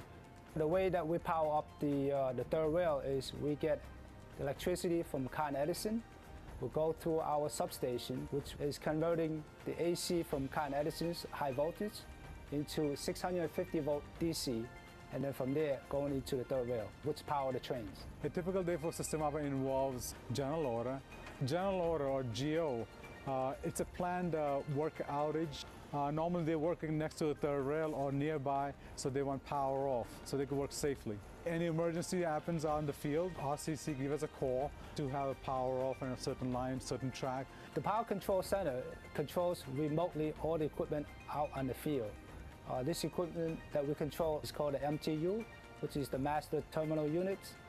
We take power off instantly by operating these buttons on the board. As per RCC request, we normally take power off from gap to gap for emergencies. Red means the power is on. When it goes green, that means the power is off to that track. It's good to know that the work I do helps to keep the employees safe and the system moving.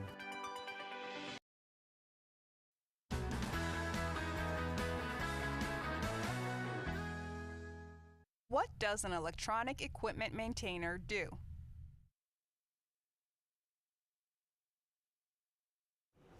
Paul Julian, electronic equipment maintainer. I've been in transit for 5 years. I work in the department of RSS, Radio and Security Systems.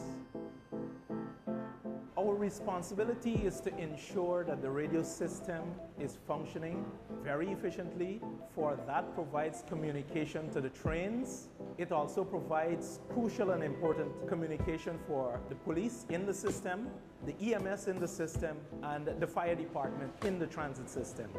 Also, the surveillance system must be maintained. Therefore, we can have proper security and proper recording of activities in the subway system. The intrusion alarm system must also be maintained. These security systems are responsible for preventing, and if it happens, to alert any breach, whether it's the breach of a door that has sensitive equipment beyond it, or whether someone enters the tunnel beyond the platform without permission. A key motivator in what we do is to know how important communication, surveillance, and security is to New York City Transit and New York City as a whole.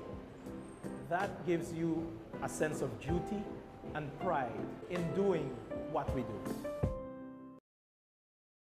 I actually love what I do. This is my 18th year on the railroad. I love instructing, which is what I'm doing now. I'm instructing student engineers. I love operating as well, so when I can, I still do operate trains, and it's just a great job to have.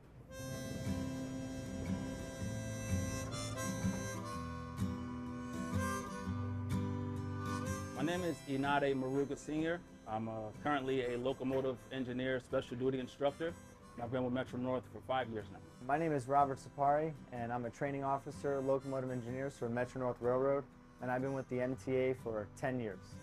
My earliest train memory is being in the train with my dad as he was operating. I'm second generation railroad. We actually operated around the same time just before he retired, so that's probably one of my biggest memories.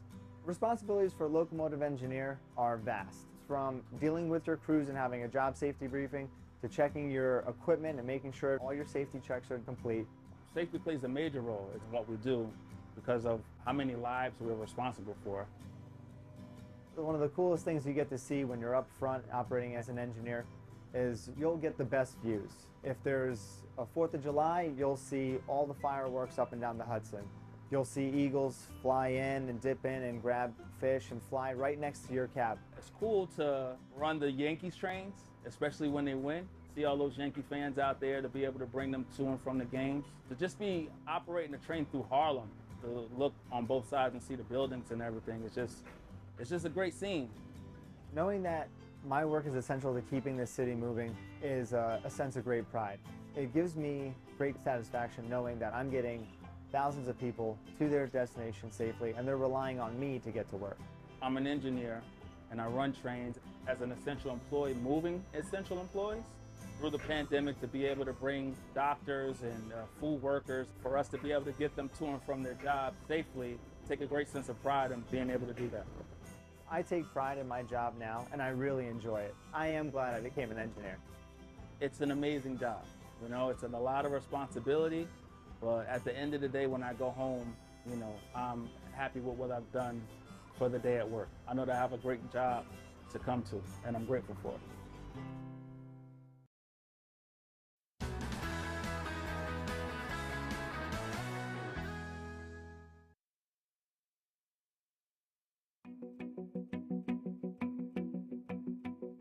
Hi, my name is Donna Charles. I am a station appearance maintainer. We basically maintain the appearance of restrooms, waiting rooms, platforms, sidewalks. We mop, sweep, dust, sanitize, salt, shovel snow, whatever it takes to keep our stations clean. When you work a line job to go in between the stations, you take out a truck. We have cleaning supplies in it. Certain stations don't have facilities to keep the buckets and stuff like that, so there's always a bucket on the truck, a mop on the truck, and then basically we work out of the truck. And if we have to do quick graffiti removal or something like that, we have something to clean it up with. I'm a platform cleaner. It makes me happy that my job is important because it's important to me to make sure that the people want to come back, that they have a clean place to come to. My favorite part of being a station appearance maintainer is the general public, just getting their positive feedback. We had commuters just say, thank you, and we appreciate everything that you guys do, just making it safe for us to be out here to and from, work and home. My work impacts the Long Island community because we just make it safe for the customer itself. We keep the conditions of all the stations clean, you don't want a dirty station. We do just more than cleaning. We help out in any way we can. My favorite part of the job is meeting new people, the people I work with, experiencing new things. I like my job, and I wake up every morning and know that I have a great job to get to go to.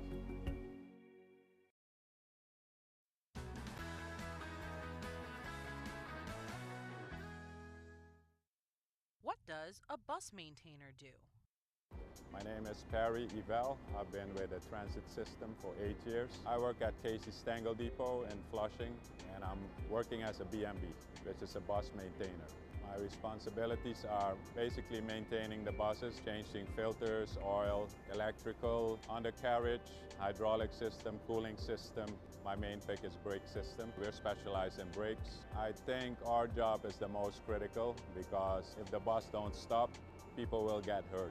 When an individual comes to New York City Transit as a maintainer, there's different training that they receive. So they'll get training on the bus from the front to the rear, electrical, diagnostics, body work, depending on what their title is. You have to be a person that cares about your job. You have to be accurate in what you do, especially in my field, where I said, the brakes are very important. It's a safety issue.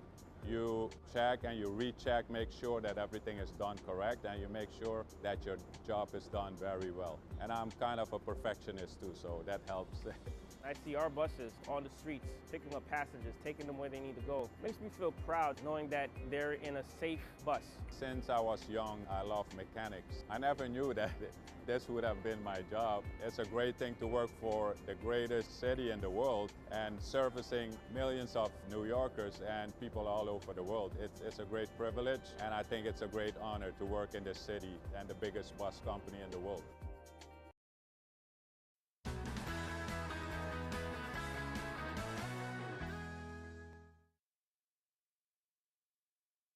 Hi, my name is Ryan Motley. I'm a stock worker here at East New York Depot. I've been with MTA Bus for 1 year, 4 months. As a stock worker, typical day in the job is issue parts to the maintenance facility. I process transactions. I do express issues, inter-unit transfers. I also help restock parts or receive parts from different manufacturers, give them their respective locations. We do cycle counts to find any discrepancies within our inventory also. Here at the East New York Depot, which is the central maintenance facility, we actually process a lot of parts for various depots. Here in this stock room, it's a CMF, Central Maintenance Facility. Buses come in for major work, so we store bigger items, high dollar value items, engines, radiators, transmissions, generators, motors. Because when the buses come here, they're here for an extended period of time to get a complete overhaul. So whatever buses that are active in our fleet right now, we have the parts for it. We also store cleaning products for our cleaners that are located in the depot to help them get their job done. We help the maintainers get the correct parts needed for the buses to make service. We have our regular chores of making sure that the stockroom is clean, no tripping hazards on the floor. That's one of our daily chores as stock workers, to ensure the safety of the operation in the stockroom itself. In order to be a good stock worker, one of the best qualities you need to have, the top ones are good retention, safety, responsibility. You want to have that kind of characteristic in you to try to do your best in everything you do and deliver the best. It makes me smile. It makes me feel good knowing that I work for a company where it has a lot to offer. We all play a different role in what we do to keep the buses rolling out. Without these parts, these buses will be out of service and the customers would be upset. MTA basically moves New York, and that feels great to know that I work for a company like that.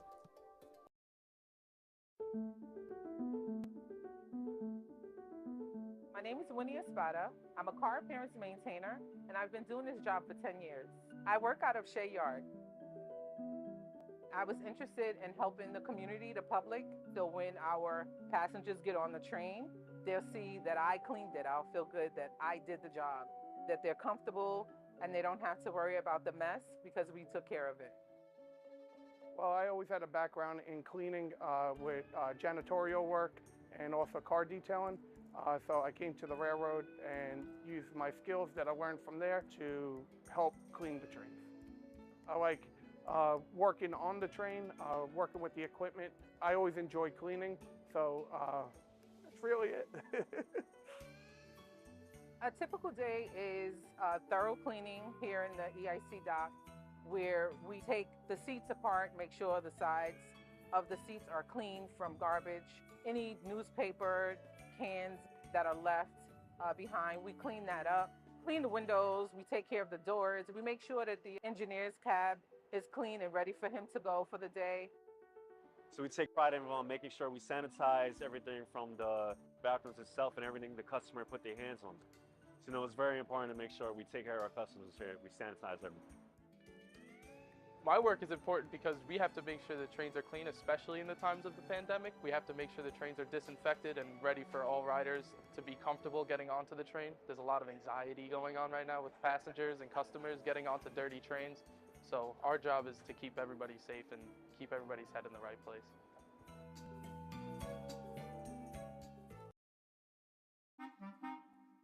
Sometimes the public may call us train drivers. Honestly, it doesn't bother me because I know they don't know.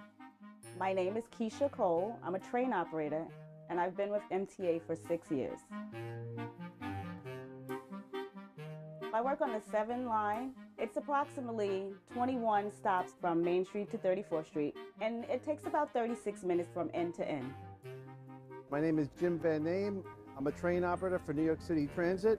I've been here about 3.5 years. I operate the train on the Q line, which end to end is approximately 44 stops, and it takes me about an hour to complete. My earliest train memory is I was a kid. I got on the F train with my mom. The first time I was on the train, I was excited. It was fun. I was raised on Staten Island, and my friends and I used to take the Staten Island ferry over to the city, and we used to ride the train all over the place. That's probably where I got my first love of the subways. As a train operator, there are 2 different ways you can pick up your train. You can pick up your train in the yard as a put-in, which means you okay your train for service and bring it into the terminal station, which is the last stop on the train line.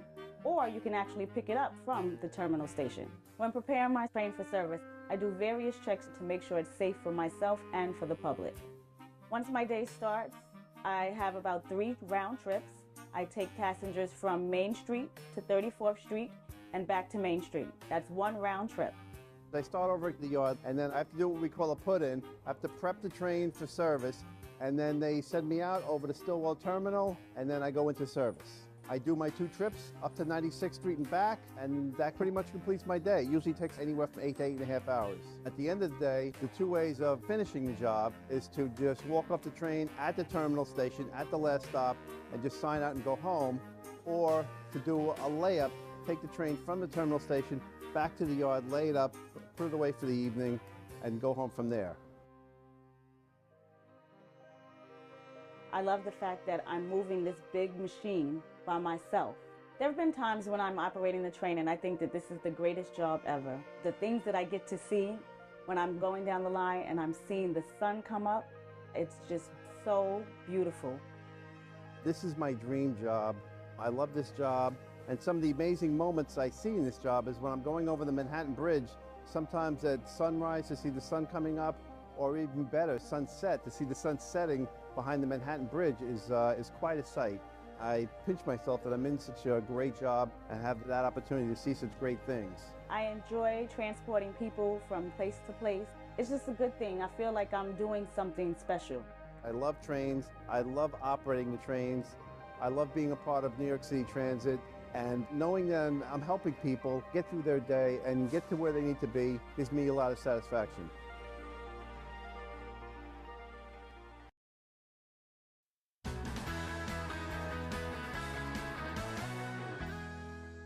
What does a depot bus dispatcher do?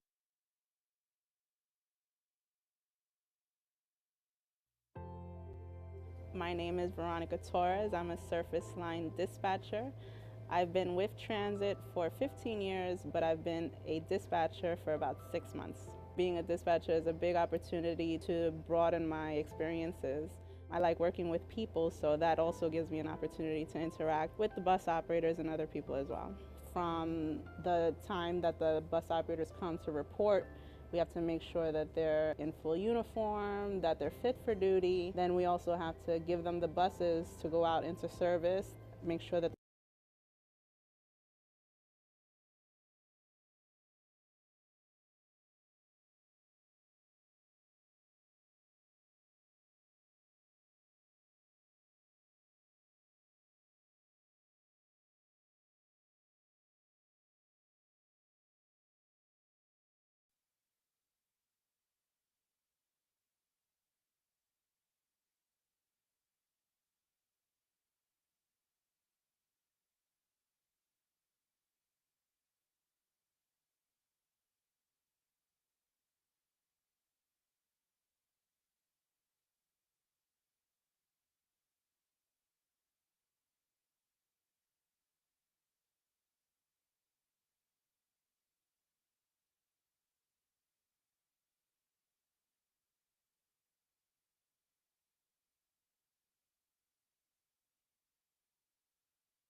It's in honor of Nolan Hicks, we'll call the group the Bruise Brothers. All right. No.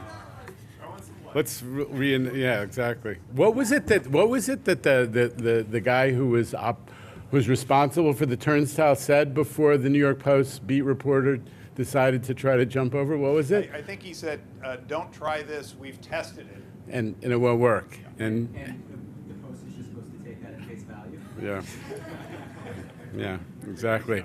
Or as we say, face plant value. That's technically inaccurate pun, and we've never heard that because Oh, okay. it was backwards, not forwards. Oh, okay. There you go. One for Hicks.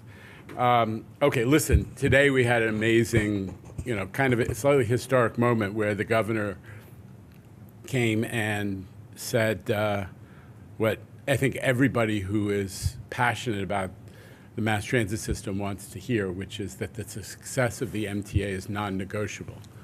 And she made that real in what she accomplished in the budget, and we're never going to stop acknowledging the difference that is making. And she showed up for the MTA here, but she showed up in even more important during the budget negotiations, and it's a game changer for MTA riders. It's the riders who are getting the benefit of what the governor was able to accomplish with the leadership of the legislature. So that was, for me, the most important aspect. We had a lot of good conversation about the capital program that's coming, but the governor's visit and what it represented made a huge impression on all of us.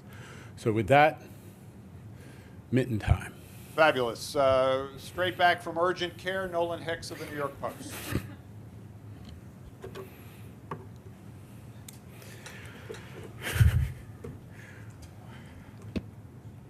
Yeah, so, all right. I don't know how to sustain. There it is. It's the brain injury I sustained. You were giving sort of an elongated soliloquy about Dick Ravitch and the importance of the R68s. Sure, R62s, I was corrected. R62s. Yes. On the old IRT trains. Yes. And it seemed to be going somewhere, and then it didn't really. Are you going to move ahead with the R262 replacement program? Well, we're actually we're acquiring cars and bringing them into the system. We have contracts, and we're moving forward with those. For IRT cars? I think you know that we're at the moment that is not an active procurement. So we're moving forward with the 211s, and we're on track. So what? Just sort of broadly speaking, you have a program to replace the old B division cars. You do or you don't have a program to replace the old A division cars. Well, right now, the B division, both because of its condition and performance, has been our priority, both with respect to the signaling investments that we're making and cars. And I'm confident that we have the right set of priorities represented in this capital program. If I could just back up for a second, I'm going to move on in a moment. So I think I've answered the question, which is whether we're moving forward with the 262s at this moment. So what is question number 4? Question number Right. 4 is sort of a bigger picture question. Yeah. Hopefully that better suits your mood. There are older cars on the IRT. There are older cars on the commuter railroads. The M7s are getting close to 30 years old by the end of the decade. The M3s, there's still a bunch of them on both railroads. Can you sort of walk me through what the decision-making process is when determining what's getting kept and what's getting replaced, and sort of how you guys are planning to handle, a 2,000 plus, train cars? So I would refer you back to I think you should look at the tape of the presentation that was made at the committee meetings about all of our rolling stock acquisitions, so because I think that's probably going to be the level of information that you're getting at. The question of what we're going to prioritize in the next capital program is a fair one, but it's one that I don't think we're prepared to answer yet, because as you heard, the capital program is now, as part of this 20-year needs assessment, taking in the information of how the condition of all of our assets, rolling stock, signals, the whole power, communications, the whole thing, the condition of the assets, how they're performing, what level of urgency based on performance and age and other conditions dictates the prioritization. It's a really complex process that we're in the middle of, and we're going to be answering it over the next year because our capital program, as you know, is winding down at the end of 24. So we do have to answer those questions. It's not an unfair question. All right, as I would say. Next up, making his first appearance in this forum, Tim McNicholas, right down there from CBS 2. Thank you. Mr. Lieber, I just want to ask you about, after this another tragic story of someone getting pushed to the subway tracks, I wanted to ask you about the platform doors program. I think last report showed that that was on pace for 2024, being unveiled sometime next year. Is that still the case? And do you think something like that maybe would have helped in this instance? So I think you may know this, but we did a couple thousand-page study of every. First of all, let me just start by saying what happened to that woman is horrific, and it's exactly why we have pushed more cops into the system, and why we have cameras in the system. And in this case, they were effective in identifying the subject from 3 different points, and the NYPD, who we've brought more of in the system, but also did their part by tracking him down and apprehending him. So my first response to you is we want to see the book thrown at this guy, whoever he is, whatever his motivation. We need our riders to know that those kinds of people are going to suffer the maximum consequences if they do something like that. On the specific issue, we did sort of a major study a while back of the conditions that would allow us or prevent us from putting in that particular technology of platform doors. It indicated that the platforms, because of their age and their structural condition, in most cases, could not accommodate them. Nevertheless, we're piloting platform doors at a couple of stations. That is actually funded, and those, the process of designing them and installing them is underway. I'm not going to remember exactly which stations they are, but we can give you that. The other steps that are being taken to make sure that people are protected in the system, especially platform, the kind of protection that platform doors might offer, are also very much in process, which is the detection of people who are on the roadway, God forbid, by having cameras on the front of trains that can see things far further than the human eye, the detection of people who are trying to get into the tunnels and so on. So we're making big investments that have their purpose to provide the same kinds of protection that platform doors are, even because, notwithstanding that there's a lot of locations where physically they can't be installed. So we're moving forward with the pilot, and we're going to see how they work. Okay. All right, Bloomberg's Michelle Caskey right down here on the end. Michelle. Hey, Jano. So I wanted to ask about with congestion pricing. If I remember correctly, when the payroll mobility tax was first approved many years ago, there was some delay on actually implementing it because there were some legal challenges to it.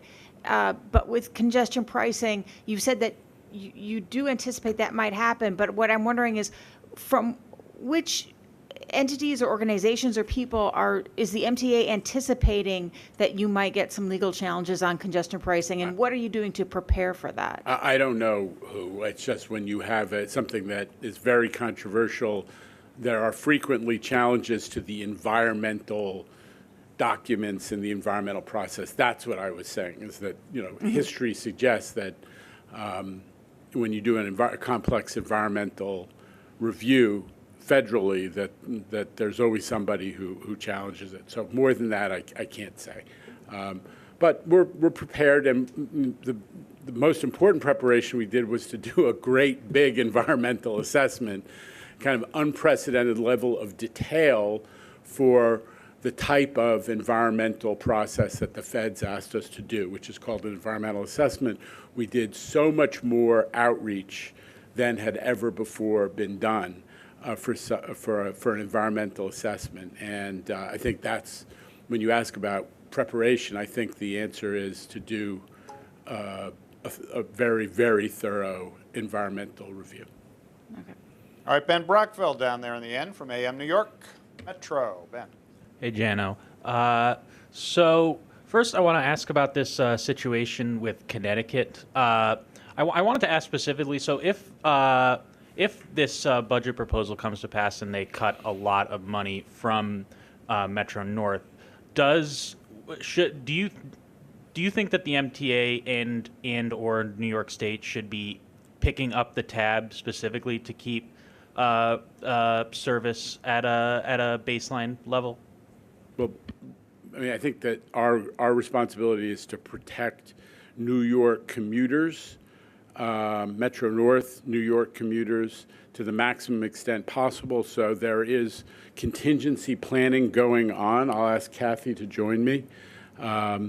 Contingency planning going on, because if those Connecticut budget cuts that are being discussed in Hartford do go through, there would be consequences to how much service is run, at least in the Connecticut portions of the New Haven line. And it would be felt in the peak as well as throughout the day. So, but we're doing the contingency planning, and we're also having, in touch with our partners, and they've always been great partners in the state of Connecticut, to make sure they understand the consequences if it goes through. Yeah, I mean, I don't really have much more to add to that. I mean, Governor Lamont has been a tremendous partner to us over the years. He's a tremendous advocate for public transportation, has come out in favor of congestion pricing. So we've worked very closely with his staff in terms of what might happen if these cuts were to go ahead and these service levels were to be reduced. We're in constant contact with them, and to Jano's point, it's an integrated service. I mean, our Connecticut customers, our Metro North customers, but Governor Hochul has directed us not to reduce service in the state of New York, so we will do our level best to ensure that New York commuters are unaffected, or the best we can do by these cuts. One other question on the fare increase proposal. So I wanted to ask specifically why, if you could go a little bit more into the decision to propose a higher increase for per rides over unlimiteds, especially because when I looked at the charts, and I think you or maybe it was someone else went into it at committees, but the share of unlimited customers is going down and has been going down for a few years now. So could you go a little bit more into the decision It's really simple. We had to pick something that was on the nickel, and we had to, and the 7-day in particular is benefiting, is become a really important product for essential workers. It's disproportionately folks who are the heaviest users of the system, who are low and moderate income New Yorkers, and we're talking about a couple pennies here and there. In the end, we wanted to prioritize the needs of the low and moderate income users. That's the demographic profile of the unlimited, the 7-day users especially. All right, we're moving on to Dave Colon right there with the cap. Streets blog on. Hey, John, how's it going? I had a couple questions for you. One of them is about this idea that they were talking about at the committee meetings the other day, the question of possibly unwinding the Atlantic ticket. Now that the city ticket is going to be all the time, it's going to have its own peak thing, but the weekly Atlantic ticket does have the option of a 7-day unlimited Metro card with it that its advocates have said makes it a very seamless experience for people. What would happen to that transfer? Well, the final decisions haven't been made, and we have to go through the fair hearing process. But, Dave, so you understand the Atlantic ticket, which was, I think, was framed as a field study. I don't even know if it was a pilot. The principal feature of it was the idea of discounting commuter rail fares inside the city. And we've now universalized that feature, not just for the Atlantic branch, which was a small proportion of commuter rail riders within the city, but the whole population of folks inside who can use commuter rail, Long Island Railroad or Metro North inside the city, have gotten a reduced fare. We made it first for the off-peak. Now we've also made it for the peak. And the portion of folks, the subset of Atlantic ticket folks who are using that one, it was the connection to Metro card was a pretty small component, and it's been slower to come back than the other aspects of commuter rail travel within the city. So we are looking at that one unique feature on the Atlantic branch because we're trying to have a program that's kind of universalized. So we're taking a look at it, but it hasn't been finally decided. I mean, do you think that's something that could be expanded to the entirety of the city ticket, or is that something that you're not going to be talking about? I'm thrilled that we managed to balance our budget, and we sort of told you what we're doing with fares. We're not looking for ways to at this point to spend a ton more money, given the budget constraints that we still are operating in. So. But we'll take a look at it along with everything else in the fair hearing process. And then on the subject of the Blue Ribbon Fare Evasion Panel report and fares, that report leaned very heavily on this idea of doubling the income threshold for fair fares, which is something that the city has to make the decision on. The mayor would have to make the decision to do it. And so far, he has been kind of quiet on the whole thing. So I'm curious, what is going on in those talks that you're having with him, and what is kind of the relationship with the city in terms of expanding the number of people who are even signing up for it right now who are eligible, and who would sign up for it if it did somehow get doubled? Listen, I'm you've been here with us through the whole COVID thing. You know that we prioritized equity as part of our strategy for what we were doing with the system. We made the case that we could not cut service, that we as a society had to maintain a high level of service because there was such a huge proportion of low and moderate income New Yorkers who didn't have a choice to ride an Uber, who had to go to work because of the nature of their work, who weren't benefiting from, the new pattern of work from home or remote work, right? And so we argued for that. Then we started moving to discounts because that were prioritizing most frequent users and also dealing with the inequity of forcing people who wanted a discount to decide whether they were going to invest $100 or to buy an unlimited at the beginning of the week. So we used the Omni fare capping feature to move in an equity direction. Now we have prioritized Omni fare capping for the low and moderate income person, to Ben's question just a moment ago. So we favor we favor equity for low and moderate income New Yorkers in how we configure our system, and we also, really favor it in how we do discounting and pricing.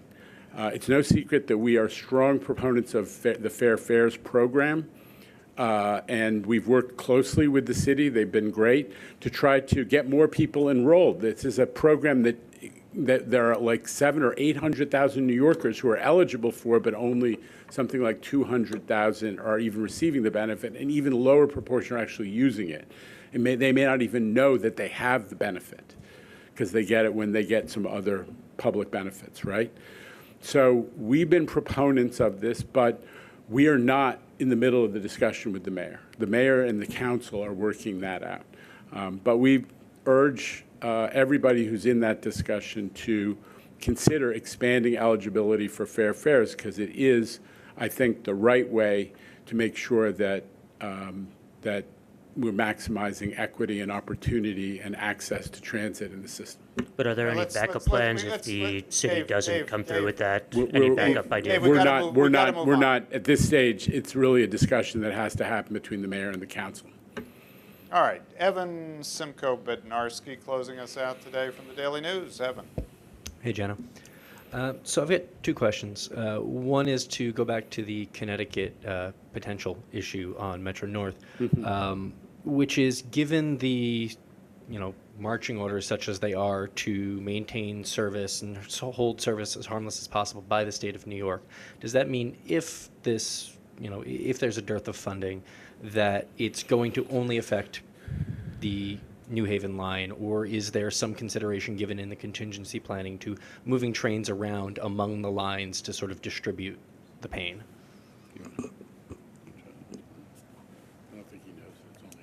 Yeah, I mean, this is really only a New Haven line issue, right? I mean, and the branch lines within the state of Connecticut. So Connecticut supports New Haven line service. They support 100% of the branch line service within the state of Connecticut. So this is purely a Connecticut budget issue that affects transportation within the state of Connecticut and to and from the state of Connecticut. So there really should not be any ripple effects to the other lines that are operated by Metro North. Got it. Thank you. And other quick question. Because I think that Michelle's going to ask a question on the same topic. The negotiations with TWU Local 100. I know that, I know and respect that you don't want to negotiate in public, but we've been, quite some time now without a contract. Can you give us an update? Are you optimistic? Yeah, I mean, I would say, as you would expect, I'm not going to talk about any of the specifics, but negotiations ongoing, and there have been productive discussions. Premature to say anything more than that. Thank you. Okay. All right, Michelle, did you have a follow on the other situation? Yes, about Connecticut again. So just kind of stepping back, for some, if anybody who just doesn't ride that line, I mean, basically, how does the relationship as of now, or it has been going, how does it work? I mean, so Connecticut runs some trains and we run all Metro North runs some of the trains? It's a mix or? So we're basically a service provider for the state of Connecticut. We have a contract with the state of Connecticut that we've had for many years where we operate the service for them. And there's a very, impenetrable, complicated, financial arrangement with respect to how that all happens, right? Right. So Metro North operates service on the New Haven line that passes through the stations in New York to the stations in Connecticut. And there's a relationship between the Connecticut Department of Transportation and Metro North with respect to how that service is supported. So, we're in a place now where Connecticut has their own budget. We just went through everything happened on the New York side of the line with respect to our budget. And Connecticut is now sort of in a similar place with respect to their budget. And the question is the extent to which their budget will support Metro North at the service levels that we're currently providing. So that's sort of the issue. And if they don't, what does that mean? What does that mean within the state of Connecticut, and what does that mean within the state of New York, which I think is the prior question. So that's sort of where we're at now. But I do want to reiterate that we have an unbelievable partnership with the state of Connecticut, and we have had for 40 years. My predecessor in this job recently retired as the commissioner of the Department of Transportation there. Their customers are our customers. It's an integrated service, and we really value that partnership and the customer experience that we're able to give all of our customers on the New Haven line. When I've seen that line, though, it looks like they're Connecticut trains. Like they stand out from the other Metro North trains. For a couple reasons, right? I mean, that's the only system that we have that's on catenary. So those trains are the M8s, right? Because they run on both catenary and third rail. So it's a distinct electric rolling stock that serves the New Haven line. But also by virtue of this underlying contractual relationship that we have with them, they contribute to the cost of those cars, right? So it's we pay for some, they pay for some. It's all kind of rolled up into that agreement with respect to both the operating and the capital expenditures that are associated with running Metro North service within the state of Connecticut. How much does Metro North get roughly a year from Connecticut to help? We'll get back to you on all that. I mean, it's a little complicated. All right, thanks, Kathy. Can I ask one more question on that, possibly? On what? On Connecticut, just a clarification. I was going to say, this is a big day for the state of Connecticut. Just one clarification. When it comes to funding the New Haven line, are these, within the bucket of Metro North, within the bucket of the MTA, I guess, is funding the New Haven line, entirely separate, from funding the Harlem line and Hudson? Okay. No, I mean, Metro North has a budget, right? Okay. But there's a certain amount of the expenditures associated with the New Haven line service are funded by the state of Connecticut pursuant to this underlying contractual arrangement that we've had with them for many years. Okay, so if there's these budget cuts that go through there, but there wouldn't be any downstream impacts to the Harlem and Hudson lines? No. Okay. All right, we gotta go. Nolan, you're waving for the fifth question. We gotta go. We've had 2 Kathys and 1 Jano today, and we gotta call it. So thanks, everybody. Is it possible to run the service to, I guess, Portchester or Virginia, Hudson, Connecticut? Because a lot of those trains are coming down from New Haven and Stamford. Yeah, no, I think actually Jano answered that question. I mean, we're in the process of working with the state of Connecticut on what a service plan would be if these cuts were to go forward. And, and just based upon the direction that we've gotten from our governor, we're going to look to minimize any impacts upon the stations within the state of New York. But exactly where the trains originate from, that's all still being worked out. All right. We're looking to minimize any impacts. Thank you, everybody. Thanks so much, and good afternoon from Lower Manhattan.